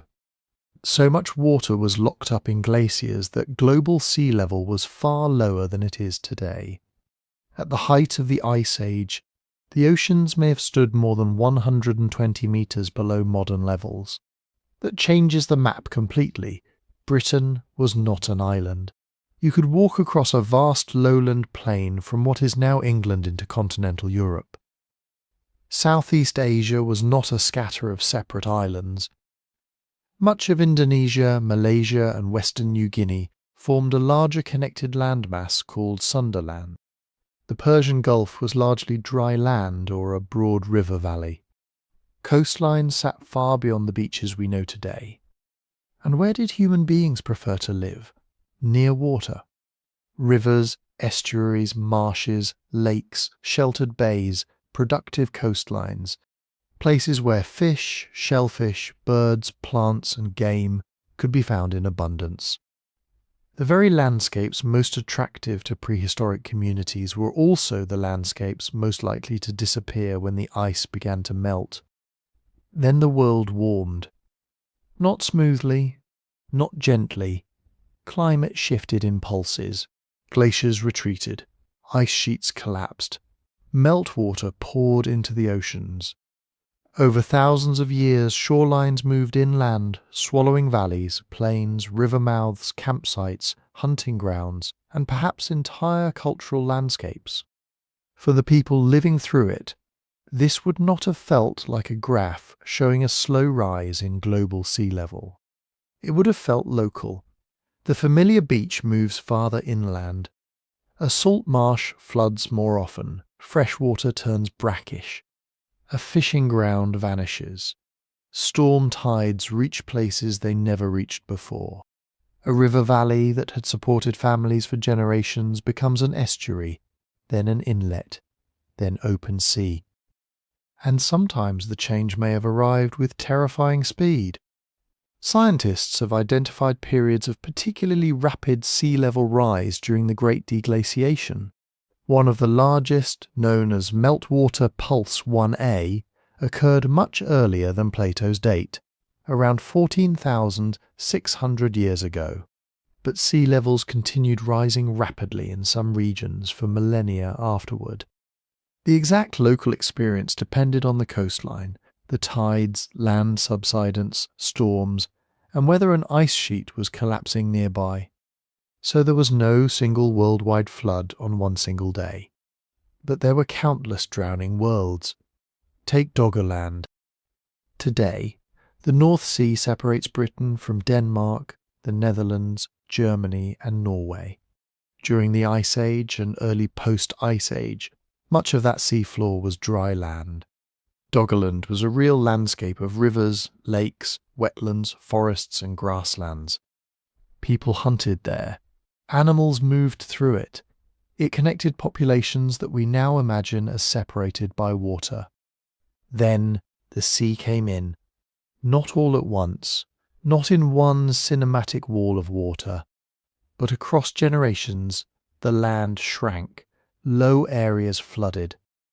Rivers changed course, communities had to move, and around 6,200 BC, a massive undersea landslide off Norway, called the Storegga Slide, triggered a tsunami that may have struck parts of the North Sea coast. Its impact varied from place to place, and researchers still debate exactly how badly it affected Doggerland. But it gives us a glimpse of what coastal people could face. A landscape already threatened by rising water, then hit by a sudden disaster. The same basic story unfolded elsewhere.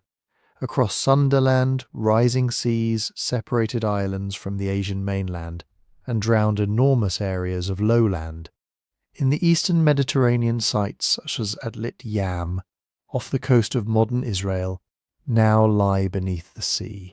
Atlantis was a Neolithic settlement with stone structures, graves, wells, and evidence of fishing and herding. It was occupied around 7000 BC, then eventually inundated as the coastline changed.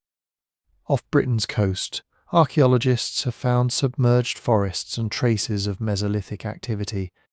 Beneath the waters of the Baltic, the Black Sea region, the Persian Gulf, and coastlines around the world.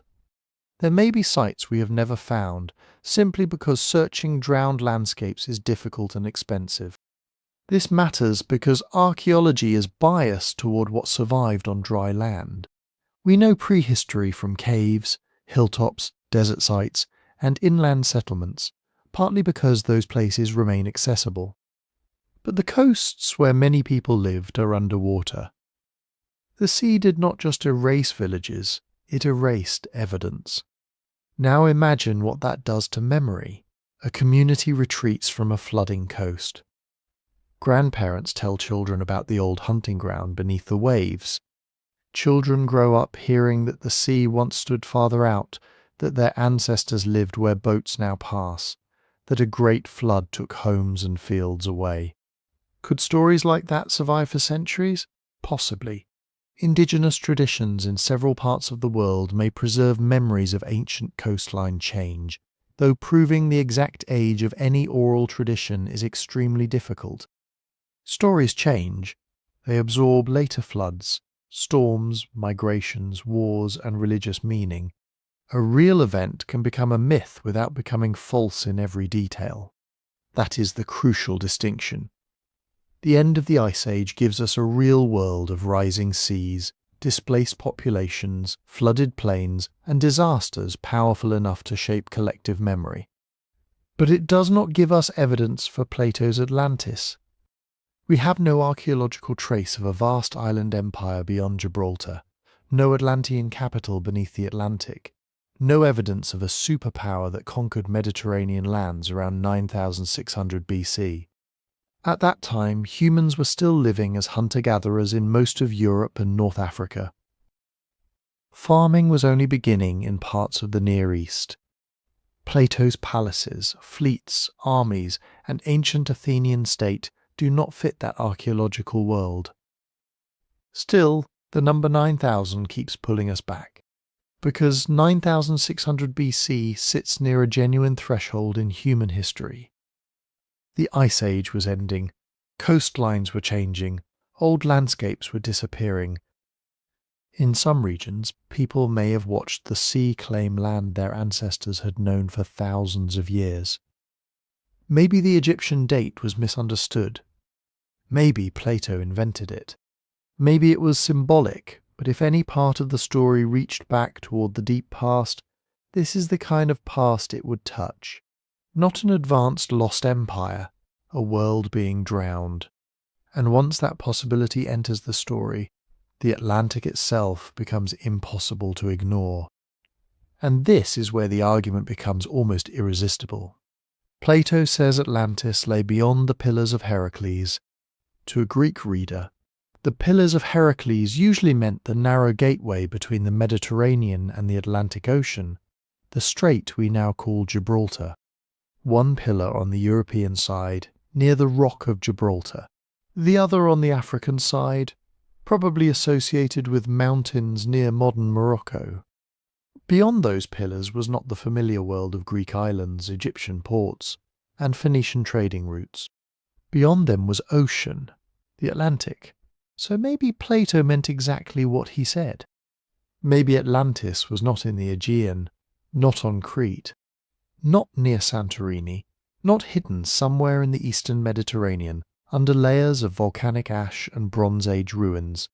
Maybe it was out there, west of Gibraltar, in the enormous ocean that ancient Mediterranean peoples imagined as the boundary of the known world. This is the literal Atlantic interpretation, and it has attracted explorers, writers, mystics, and amateur archaeologists for centuries. If an island civilization really existed beyond the Pillars, surely the Atlantic is where we should look. But the Atlantic is very big, and once you start looking at maps of the sea floor, the possibilities multiply fast. The Azores are one of the most famous candidates. This chain of volcanic islands lies far out in the North Atlantic, roughly between Europe and North America. On a map, they can seem almost perfectly placed, beyond Gibraltar. In the ocean, isolated, mysterious, and surrounded by deep water. Some Atlantis theorists have argued that the Azores are the surviving peaks of a much larger island, or even the last visible fragments of a drowned continent. There are underwater plateaus, ridges, volcanic slopes, and broad areas of elevated seafloor around the islands. To someone already looking for Atlantis, it is easy to see the outline of a vanished landmass. But geology creates a problem. The Azores are volcanic. They sit near a complex meeting zone of tectonic plates, close to the mid-Atlantic ridge where new oceanic crust is formed. The islands themselves were built by volcanic activity. They are not the exposed mountaintops of a recently submerged continent comparable to Europe or North Africa. Could local volcanic collapses, earthquakes, or eruptions have changed parts of the landscape? Absolutely.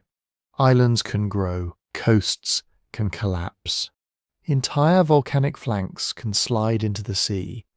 But that is very different from a large inhabited continental island sinking beneath the Atlantic within human history. Then there is the Iberian coast. This theory brings Atlantis closer to home. Southwest Spain and Portugal lie just beyond the Pillars of Heracles, and their continental shelves were exposed when sea levels were lower during the Ice Age. Around 9600 BC there really were landscapes now underwater off the Atlantic coasts of Europe and North Africa. Rivers extended farther into what is now sea. Estuaries were different. Coastal plains existed where waves now break, and southern Iberia has another attraction.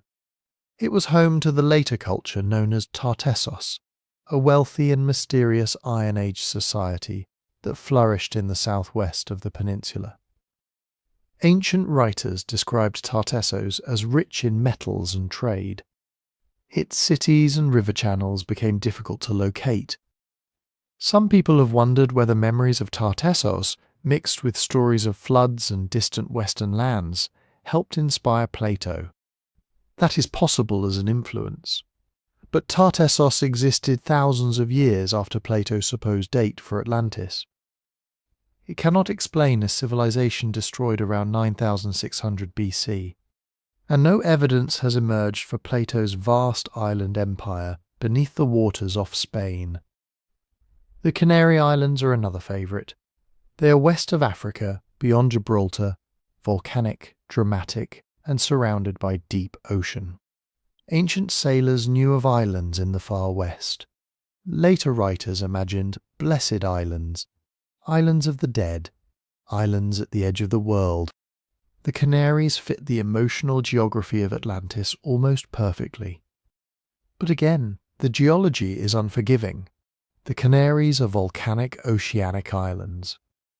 They did not sink from the surface as a giant continental kingdom during the last 12,000 years. Their coastlines have changed, landslides have occurred. Eruptions have reshaped them.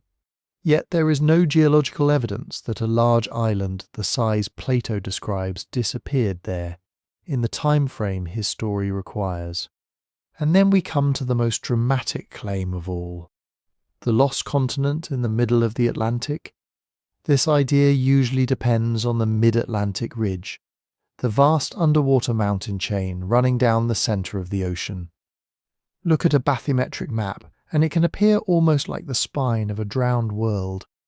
There are plateaus, seamounts, fracture zones, underwater mountains whose summits rise thousands of meters above the ocean floor. It looks like something happened, and something did happen, just not recently. The mid-Atlantic ridge is part of the machinery of plate tectonics. North America and Europe are slowly moving apart. South America and Africa are slowly moving apart. Molten material rises, cools, and creates new ocean floor. The Atlantic is widening by a few centimeters each year. That sounds tiny, but give it 1,000,000 years, and tiny becomes enormous. This is the scale problem that destroys most mid-ocean Atlantis theories. Continental drift operates over tens of millions of years. Ocean basins open and close over geological ages. Islands rise and erode. Seamounts subside as the crust cools. What seems like a drowned continent on a map may actually be volcanic rock formed deep beneath the sea, lifted upward by tectonic forces, then slowly sinking over millions of years. Human history is almost nothing by comparison. Plato's 9,000 years is a long time for memory. It is a long time for archaeology. It is not a long time for the Atlantic Ocean to create, swallow and erase a continent-sized island civilization. Could a coastal settlement have been drowned by rising seas? Yes, we know that happened repeatedly. Could an island have been damaged by volcanic collapse or tsunami? Yes. Could a small society have left behind stories of a western island destroyed by disaster? We cannot rule it out, but a large Atlantic landmass, powerful enough to conquer lands inside the Mediterranean, sinking into the deep ocean around 9,600 BC. The geological evidence simply is not there. And that brings us to one of the great traps of Atlantis research. Maps. A shaded relief map of the Atlantic floor can be hypnotic. Underwater ridges resemble walls. Rectangular shadows resemble foundations. Straight lines resemble roads. A series of rocks can become a harbour. A natural terrace can become a pyramid. Once the mind has been given a story, it begins finding the story everywhere. But resemblance is not evidence. An underwater formation becomes archaeology only when it survives serious investigation. Are the shapes artificial? Are stones cut or arranged by humans? Are there tools, pottery, burials, buildings, inscriptions, or organic remains that can be dated? Is the site in the right geological setting? Can independent researchers examine it? Without that, a compelling image is just an image. The Atlantic may still hold drowned shorelines, prehistoric camps, ancient river valleys, and archaeological surprises. In fact, it almost certainly does. But the search for those real lost landscapes is different from searching for Plato's imperial Atlantis. The ocean beyond the Pillars remains the most literal location in the story. It is also, so far, the least supported by evidence. But perhaps the problem is not that people have looked in the wrong ocean. Perhaps they have been reading Plato's geography too literally. Ancient place names were not GPS coordinates. The Pillars of Heracles marked a boundary, but boundaries can be symbolic as well as physical. A Greek writer could use the far west to mean danger, distance, wealth, mystery, or the edge of the civilized world. And once you allow even a little flexibility, Atlantis starts appearing everywhere. Southern Spain, Tunisia, Malta, Sardinia, Anatolia, even parts of the eastern Mediterranean. Each candidate has something. Each has a landscape that seems to echo one piece of Plato's description. And that is exactly why the mystery gets so difficult. Take southern Spain.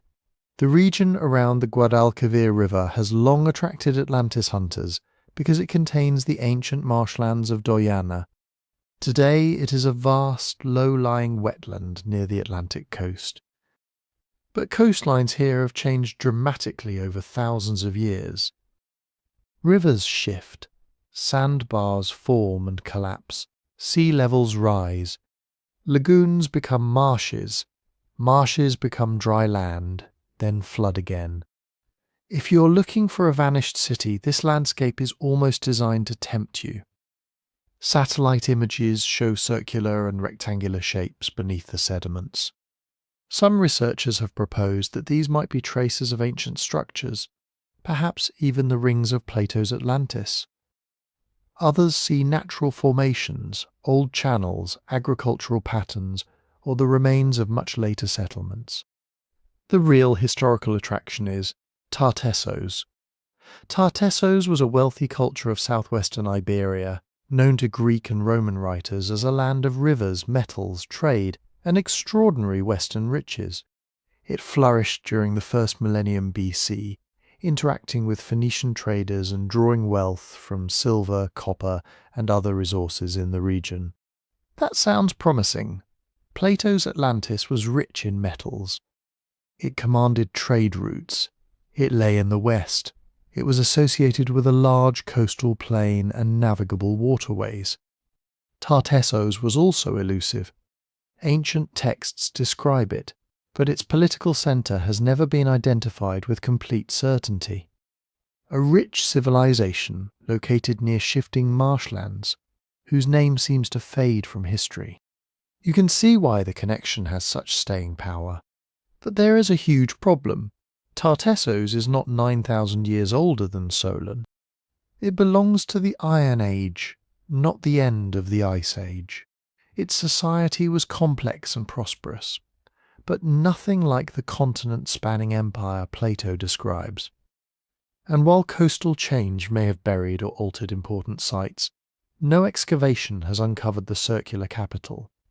Enormous harbour works, imperial infrastructure, or catastrophic destruction layer required to turn Tartessos into Atlantis. Still, Tartessos may matter in another way. It could have helped provide the raw material for Plato's imagination. A Greek philosopher writing in the 4th century BC did not need access to a real civilization from 9600 BC. He only needed stories of wealthy western kingdoms, dangerous waters, vanished cities, and proud powers brought down by disaster. Then there is North Africa. Some theories place Atlantis in Tunisia, especially around the Chott el Djerid, a vast salt flat in the country's south. In wet periods, this region held much more water than it does today. It contains broad basins, channels, and plains that can look strikingly similar to descriptions of an island surrounded by water and a great fertile plain. Supporters point to Plato's measurements. They point to mountains to the north. They point to the possibility that ancient floods or changing water levels transformed the landscape. If the numbers are interpreted differently, they argue, the geography can begin to fit. But begin to fit is doing a lot of work. Tunisia has a deep and fascinating human history. It later became the heartland of Carthage, one of the Mediterranean's great maritime powers. But the Tunisian Atlantis theory depends heavily on rearranging Plato's directions, scaling down his dimensions, and treating inland basins as if they were oceanic islands beyond Gibraltar. That does not make the landscape unimportant. It makes it a poor literal match. Malta offers a different kind of temptation. It is small, rocky, strategically placed in the central Mediterranean, and home to some of the most astonishing prehistoric monuments in Europe. The Maltese temples were built thousands of years before the pyramids of Egypt.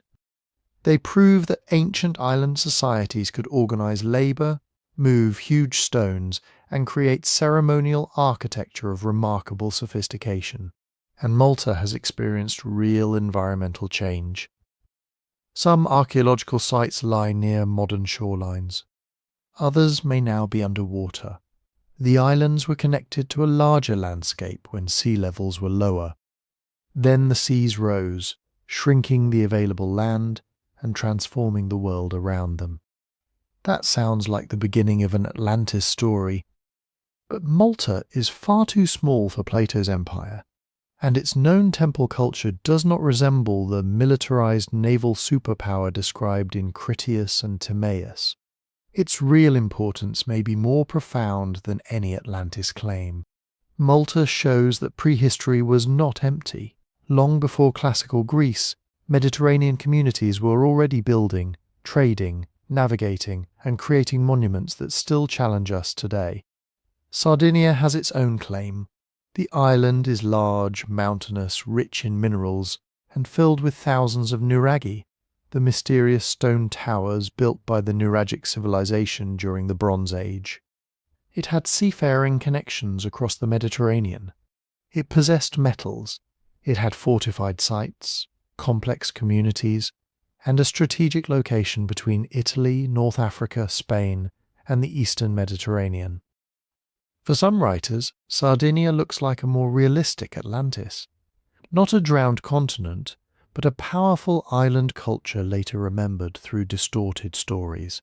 Again, there is a timing problem. The Nuragic civilization flourished millennia after Plato's supposed 9600 BC destruction, and Sardinia is still there. It was not swallowed by the sea, but its Bronze Age society may preserve the kind of historical reality that makes Atlantis feel plausible. Island powers could be wealthy, warlike, connected, and capable of disappearing from political memory without physically vanishing. Then there is Anatolia, modern-day Turkey. This proposal usually shifts attention away from the Atlantic entirely. Anatolia was one of the great crossroads of the ancient world, a place where civilizations rose and fell repeatedly. It had mountains, plains, earthquakes, ancient lakes, maritime coasts, and trade routes linking the Aegean, Black Sea, Levant, and Mesopotamia. Some theories connect Atlantis to flood events around the Black Sea. Others look to the lost Bronze Age kingdoms of Western Anatolia, especially those known from Hittite records.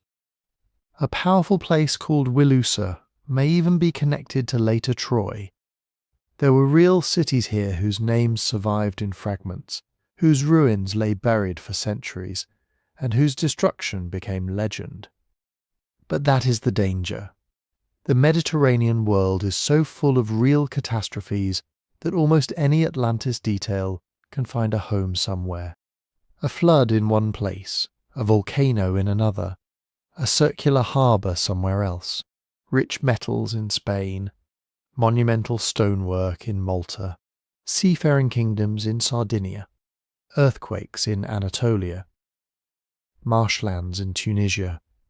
Put enough fragments together and you can build Atlantis almost anywhere. This is called selective matching. You start with a story containing many details. Then you search the map for a place that matches some of them. When it matches, you count it as evidence. When it does not, you call that part symbolic, exaggerated, mistranslated, or corrupted over time. The result can be incredibly convincing, but it is not the same as proof. A persuasive identification would need more than a landscape that feels right.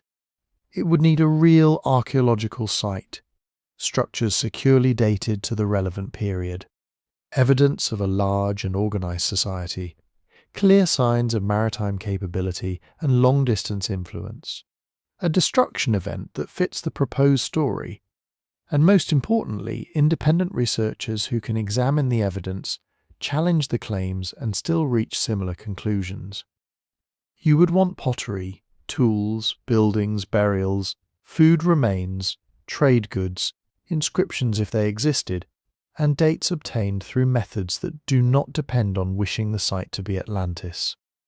Until then, Spain, North Africa, Malta, Sardinia, and Anatolia remain possibilities in a different sense, not proven homes of Atlantis, but reminders that Plato's story was built from a world already filled with drowned coasts, ancient ruins, lost kingdoms, dangerous seas, and memories old enough to become myth. But all of those locations leave us facing the same question. Why did Plato say the story came from Egypt? Not from Spain, not from Crete, not from sailors returning from the Atlantic, not from some anonymous tradition passed around the Greek world. Egypt. More specifically, Plato tells us that the Athenian lawgiver Solon travelled to the Egyptian city of Sais in the Nile Delta. There he supposedly spoke with priests at the temple of the goddess Neith, whom the Greeks identified with Athena. And those priests told him something astonishing. The Greeks, they said, were young. Their memories were short.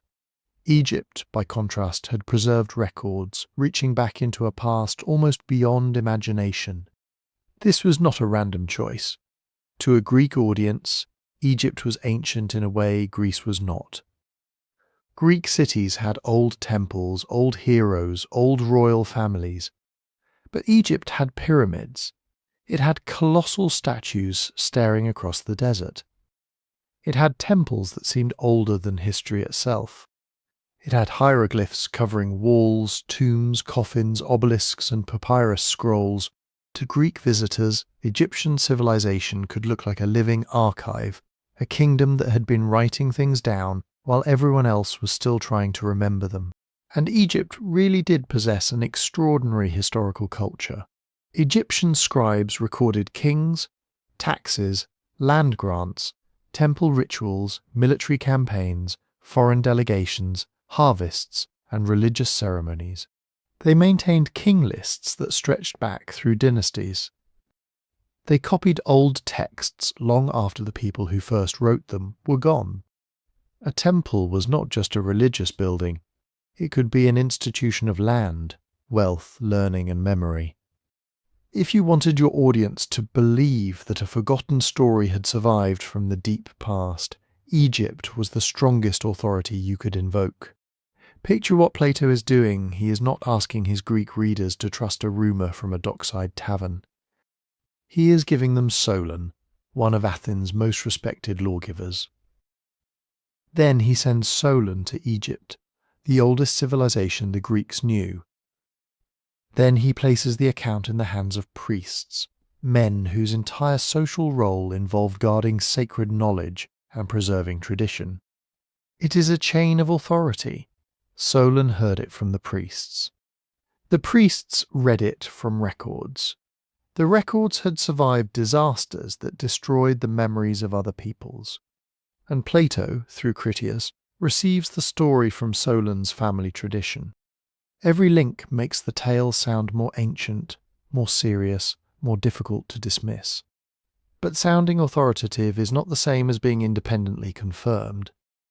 This is where the Egyptian connection comes under real scrutiny. No Egyptian inscription has been found that clearly describes Atlantis. No surviving temple text names an island empire beyond the Pillars of Heracles that attacked Athens and was destroyed in a single cataclysmic day and night. No known Egyptian king list, geographical text, military record, or archive gives us Plato's Atlanteans under another obvious name. That absence matters. Egyptian records are incomplete. Vast quantities of papyrus have decayed.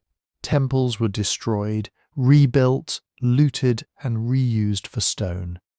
Many archives disappeared long before modern archaeology began, so we cannot honestly say that no such record ever existed. But we can say this: after generations of excavation and translation, the specific story Plato tells has not appeared in Egyptian evidence. And that is especially striking because Egyptian texts often did preserve accounts of foreign lands, tribute, war, trade, and dangerous enemies. Egyptians wrote about Libyans, Nubians, Canaanites, Sea Peoples, Hittites, Assyrians, Persians, and others. They could be selective. They could exaggerate. They could turn defeat into victory.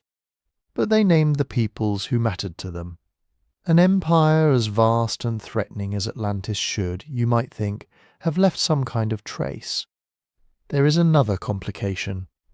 Plato wrote in the 4th century BC, during Egypt's late period, a time when Greeks and Egyptians had been interacting for centuries. Greek merchants lived at Naucratis in the Nile Delta. Greek soldiers served as mercenaries for Egyptian rulers. Greek travellers visited temples, heard local traditions, and tried to make sense of Egyptian religion through their own language.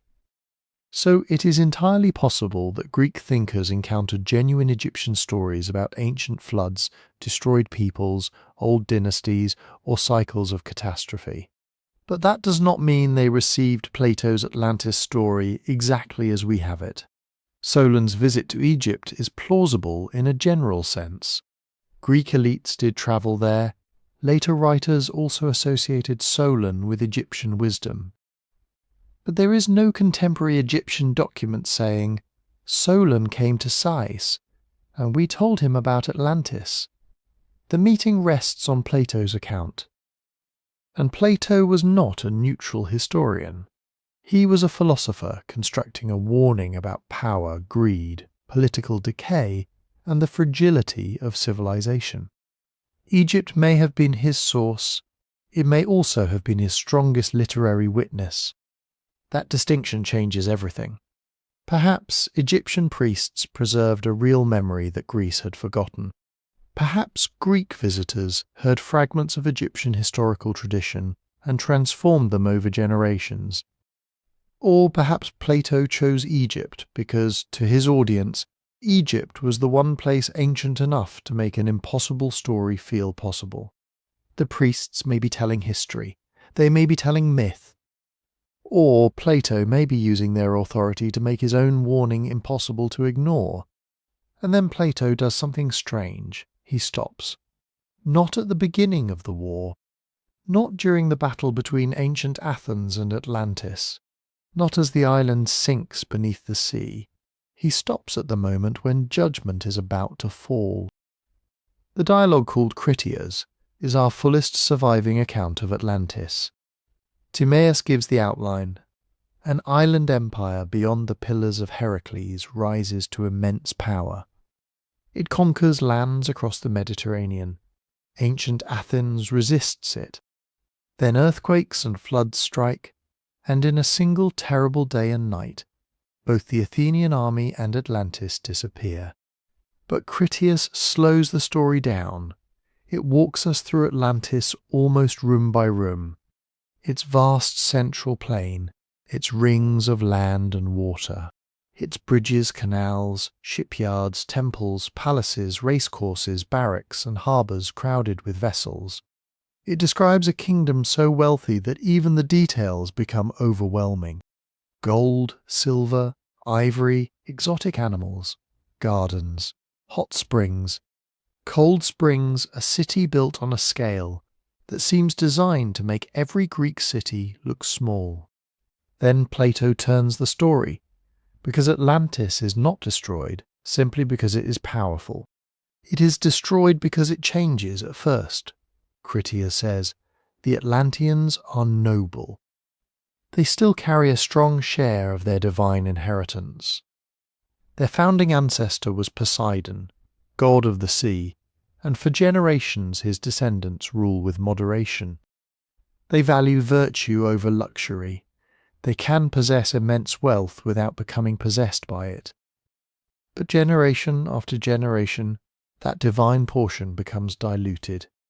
Their human nature becomes stronger, and as it does, the Atlanteans begin to lose control of themselves. They become greedy for power, drunk on wealth, unable to carry their prosperity with dignity. To outsiders, they still look magnificent. They have armies, ships, territory, resources, and a capital that seems almost impossible to conquer. But Plato wants us to see what is happening underneath all that splendour. The empire is rotting from the inside. This is the final surviving portrait of Atlantis. Not an island already vanishing beneath a wave, not helpless victims of a natural disaster. A superpower at the height of its confidence, convinced that its success proves its greatness, while the moral foundations holding it together are quietly collapsing. And then Zeus notices. He sees that the Atlanteans have become corrupt. He decides they need punishment, a correction severe enough to make them wiser. So he summons the gods to their meeting place at the centre of the universe. The divine assembly gathers. Zeus rises to speak, and Critias ends. Mid-sentence almost. There is no speech from Zeus, no surviving account of the final war, no detailed description of the earthquake, no last cries from the island, no explanation of exactly how ancient Athens defeated such an enormous enemy. The dialogue simply breaks off at the edge of its own catastrophe.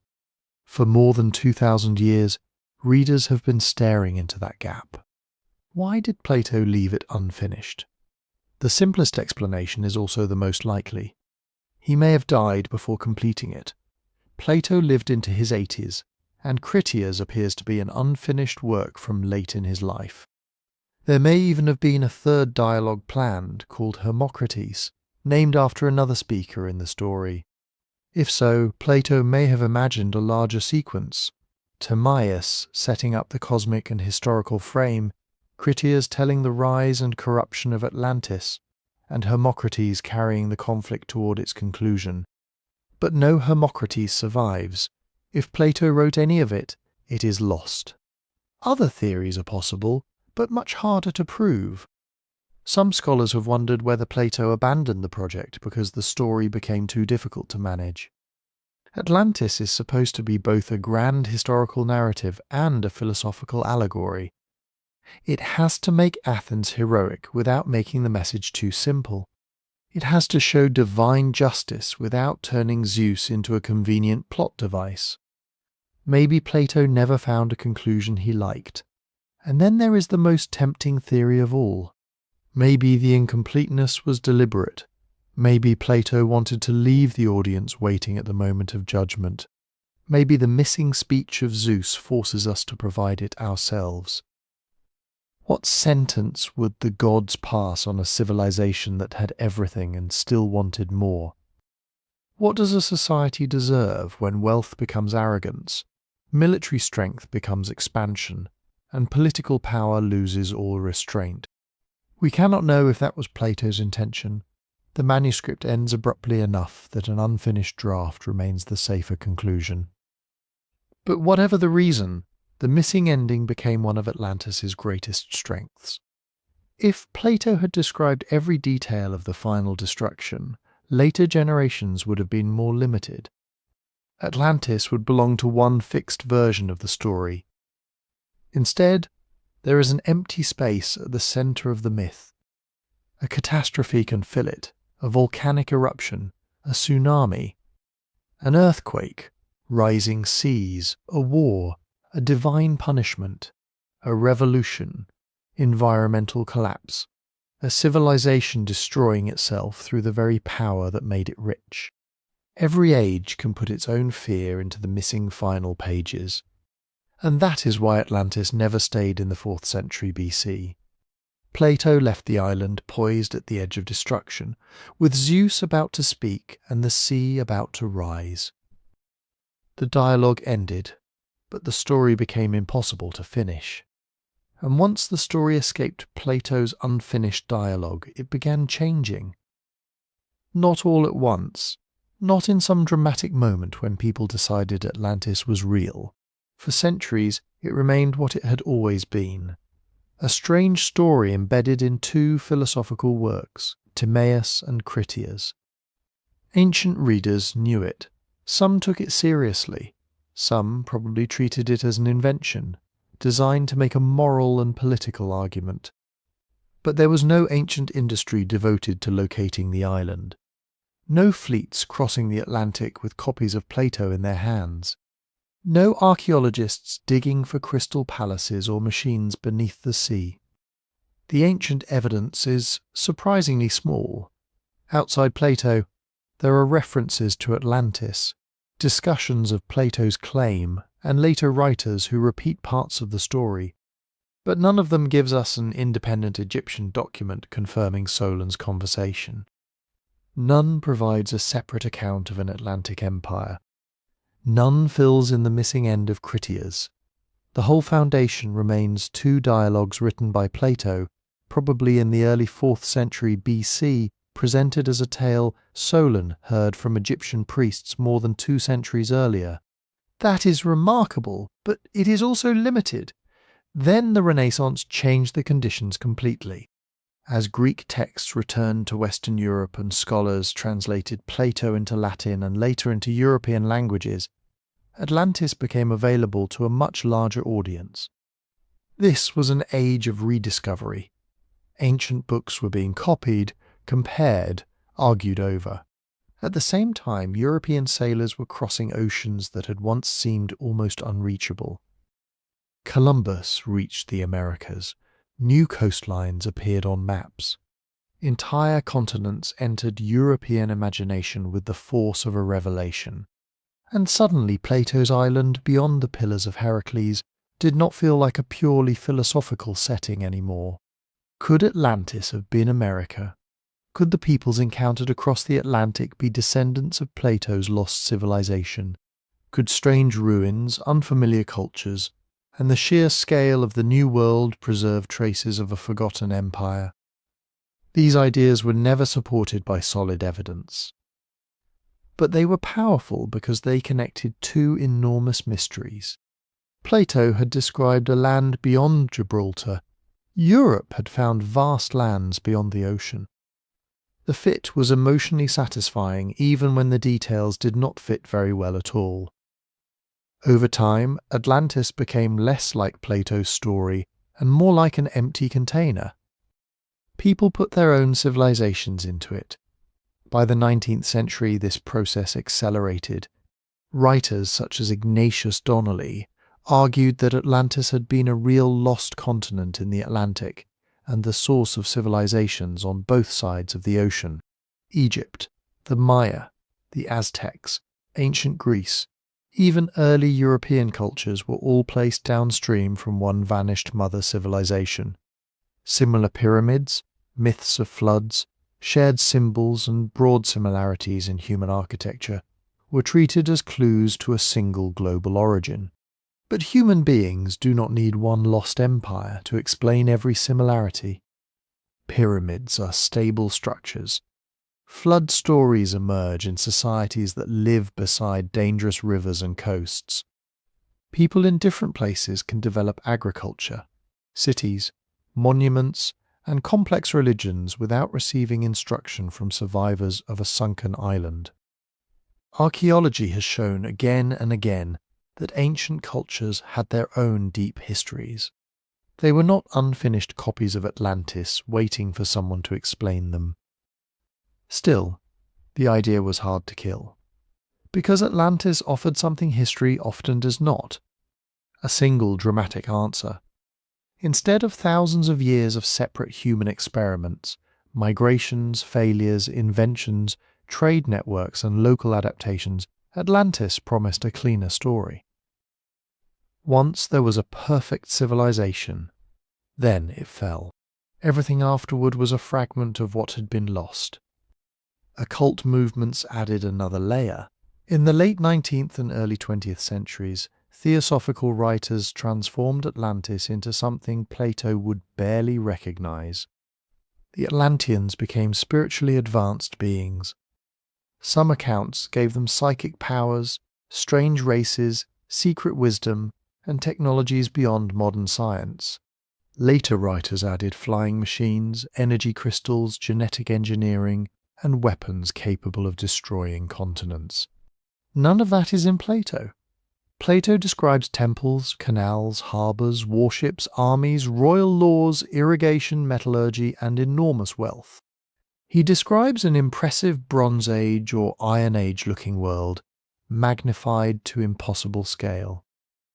There are no lasers, no electricity, no aircraft, no submarines, no crystal power stations, no reference to a civilization more technologically advanced than the modern world.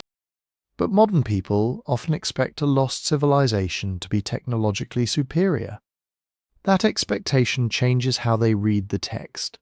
When Plato says Atlantis had canals, some readers imagine industrial engineering beyond anything known in antiquity. When he mentions orichalcum, a mysterious and valuable metal. They imagine an unknown superalloy. When he describes concentric rings of land and water, they see an advanced machine-like city rather than a grand literary image of imperial order, wealth and control. The more advanced our own technology becomes, the more technological Atlantis becomes in the popular imagination. In the Cold War, it became a warning about nuclear destruction. In the age of space travel, it became a civilization linked to aliens. In the Internet age, it became a hidden truth, supposedly suppressed by universities, museums, governments, and archaeologists. Every missing detail in Critias became evidence of a cover-up. Every unusual underwater formation became a possible ruin. Every ancient mystery became another piece of the Atlantean puzzle. Nationalists reshaped it too. Different countries and movements have claimed Atlantis as an ancestral homeland, placing it near their own shores and making its people the founders of their preferred civilization. Alternative historians have moved it from the Atlantic to Antarctica, the Caribbean, Spain, Morocco, the Azores, the Sahara, and places far beyond Plato's geography. Atlantis has been everywhere because it can be anywhere, but that is exactly why we need to return to the beginning. Not to dismiss the story as unimportant. Quite the opposite. Plato's Atlantis is one of the most influential lost worlds ever imagined. It has shaped novels, films, games, esoteric movements, archaeological debates, and generations of expeditions. It has survived because it combines everything people cannot resist: a vanished paradise, a warning about pride, a disaster on an unimaginable scale, and a suggestion that history may be larger than we know. Yet the real investigation has to start with what we actually possess. 2 Platonic dialogues, one completed, one broken off. A story attributed to Solon. A claim that Egyptian priests preserved a memory from 9,000 years before his visit. A powerful island empire beyond the Pillars of Heracles. An ancient Athens that defeats it, and a destruction compressed into one terrible day and night. That is not much, but it is enough to ask the question that matters most. When we strip away the continents, the crystals, the secret machines, and the centuries of wishful reconstruction, what might Egypt's priests really have told Solon? The honest answer is both simpler and more interesting than the legends that grew around it. We do not know what Egypt's priests told Solon. We do not even know with certainty that Solon had the conversation Plato describes. Solon was a real Athenian lawgiver and poet. He did travel widely, and ancient sources connect him with Egypt. The city of Sais was real. Its priests did maintain temples, archives, king lists, rituals, and long traditions of recording the past. None of that is impossible, but the actual conversation appears only in Plato. In Timaeus, Plato has an old Egyptian priest tell Solon that the Greeks are young in memory. They remember only the latest disasters. Egypt, protected by the Nile and blessed with ancient records, remembers far older cycles of destruction. Then comes the extraordinary claim: 9,000 years before Solon, Athens had resisted an empire called Atlantis. That empire ruled a great island beyond the Pillars of Heracles, invaded the Mediterranean world, and was defeated by an ancient Athens before both Athens and Atlantis were destroyed. That is what Plato presents. What we do not have is an Egyptian text saying the same thing. No surviving inscription from Sais mentions Atlantis. No Egyptian papyrus tells of an Atlantic island empire. No temple record names a prehistoric Athens. No independent Egyptian source gives us the 9,000-year war. And that absence matters. It does not prove that no Egyptian priest ever told Solon an old story. Ancient records are incomplete. Sais itself suffered conquest, destruction, rebuilding, and the slow loss of its archives over centuries. Most Egyptian writing has not survived. but absence is not confirmation either. If a story as specific as Atlantis had really been preserved in Egyptian archives, we would hope to find something beyond Plato's account. A place name, a foreign people, a war, a flood, a royal list. Some fragment that points in the same direction. So far, we do not. And that brings us back to the question that has followed Atlantis from the beginning. Was Plato reporting history, inventing fiction, or doing something more complicated than either? The strongest case for philosophical fiction begins with the structure of the story itself. Plato's Atlantis is almost too perfectly designed for his argument. It begins as a wealthy, powerful, expansionist state. Its people are descendants of Poseidon. They possess fertile land, metals, harbours, canals, fleets, armies, and unimaginable resources. But prosperity changes them. Their divine inheritance becomes diluted. Greed replaces restraint. Power becomes appetite. They try to conquer the world. Then they are opposed by the ideal Athens. Not the messy historical Athens of Plato's own day. Not the Athens that lost wars, fought internal political battles, relied on enslaved labour, and struggled to hold an empire together. This is Athens purified, small but brave, poorer but more virtuous. Militarily disciplined, politically ordered, a city that fights not for conquest but for freedom. That contrast looks less like an accident of history and more like a philosophical machine. Plato builds two societies and sends them toward collision. One represents self-control, balance, and civic virtue. The other represents excess, wealth without wisdom, and imperial ambition without limits. Atlantis does not just sink because of an earthquake and flood. In the moral logic of the story, it sinks because it has become the kind of society that deserves to fall. But that does not mean Plato necessarily invented every ingredient from nothing. The ancient world was full of old memories, exaggerated stories, travellers' tales, political propaganda, and disaster traditions. Egypt really was ancient by Greek standards. Its monuments, dynasties, rituals, and written records must have seemed unimaginably deep to visitors from the Greek city-states. A Greek like Solon could have heard Egyptian priests criticize Greek forgetfulness. He could have heard stories about floods, ruined lands, vanished peoples, invading foreigners, or the rise and collapse of kings. And Plato could have taken that material and transformed it.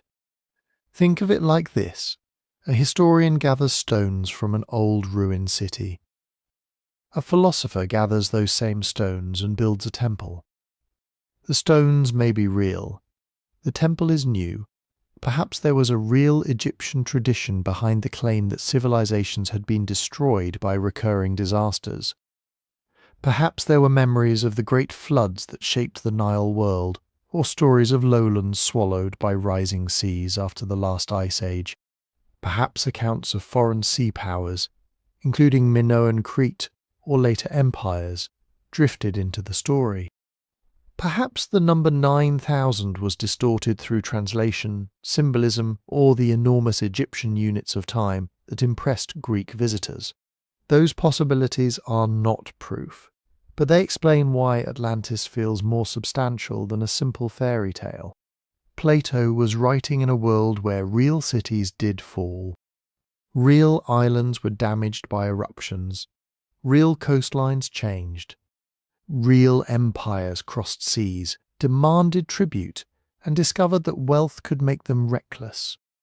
The Persian Wars were still part of Greek cultural memory. Athens itself had become an empire and then suffered catastrophe in Sicily. The warning did not need a literal lost continent to feel true. So, what can we say with confidence? We can say that Plato is our only full source for Atlantis. We can say that Plato presents the story as something Egyptian priests told Solon, and that he places the war 9,000 years before Solon's visit. We can say there is no direct Egyptian confirmation of that account, We can say it is probable that Plato shaped the tale to serve philosophical and political purposes. The ideal Athens and corrupt Atlantis fit his themes far too neatly to treat the dialogues like a neutral historical report. And we can say it remains possible that Plato used fragments of older traditions, Egyptian ideas about ancient time, memories of disasters, stories of maritime powers, or conversations attributed to Solon that had already become part of Greek tradition. That is where certainty ends. Beyond it lies probability. And beyond probability lies mystery. Maybe there was never an Atlantis beneath the Atlantic, waiting for divers to find its walls. Maybe the island was always a stage on which Plato could show what happens when a great power forgets its limits. Or maybe, buried inside the invention, there is a faint echo of real human memories, drowned coastlines, destroyed cities, foreign invasions, and the terrifying knowledge that even the strongest civilization can vanish. Either way, the question still matters, because Atlantis is not only asking where an island went, it is asking what human beings choose to remember, what they choose to forget, and whether a warning can survive for thousands of years, even after the place at the centre of the warning may never have existed at all. And maybe that is why the number still refuses to leave us alone. 9,000 years. It is too large to fit comfortably inside the world Plato knew, too precise to feel completely casual, and too unsupported to accept as straightforward history. It hangs there in the story like a signal from deep time, a date that seems to promise more than the evidence can deliver. Was it an Egyptian calculation? A mistranslated number? A symbolic distance between the present and an imagined golden age? Was it Plato's way of making the warning feel ancient enough to stand outside ordinary politics? We cannot know, but we can now see the boundaries of the mystery more clearly. Plato is the only ancient writer who gives us Atlantis in full. He is the source for the island, the concentric rings, the great empire, the war with prehistoric Athens, the catastrophe, and the claim that Egyptian priests preserved the account for 9,000 years.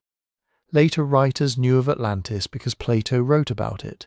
They do not independently confirm it, and archaeology, for all its extraordinary discoveries, has not produced the civilization Plato describes. There is no confirmed Atlantic empire matching Atlantis. No evidence for a Bronze Age superpower ruling lands beyond the Pillars of Heracles and launching an invasion of the Mediterranean on that scale. No prehistoric Athens of the kind described in Critias. No Egyptian archive that names Atlantis or records its war. That does not mean every part of the story is meaningless. It means we have to separate what is possible from what is proven. Egyptian tradition may still matter, not because we can point to a surviving temple text and say, there it is, Atlantis. We cannot, but Egypt really did possess a historical depth that astonished Greek visitors.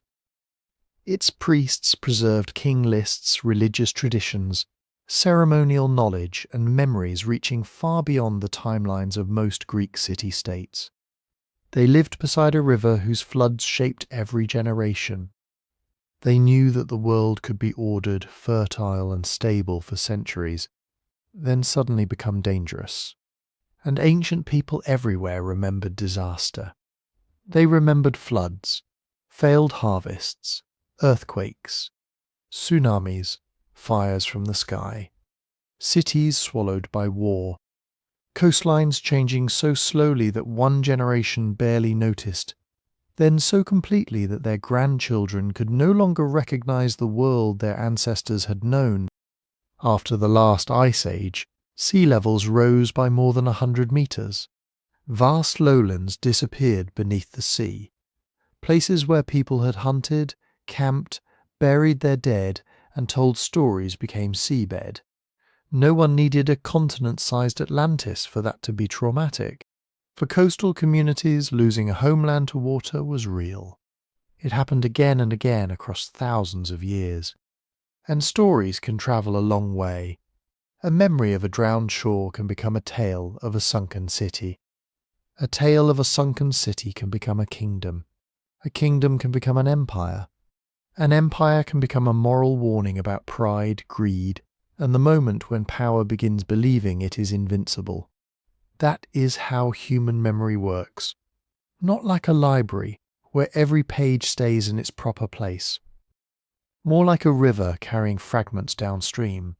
A real event, a political fear, a priestly tradition, a traveller's story, and a philosopher's imagination can all enter the same current. By the time the story reaches us, it may be impossible to separate every source from every invention. Maybe Plato heard something connected to Egypt.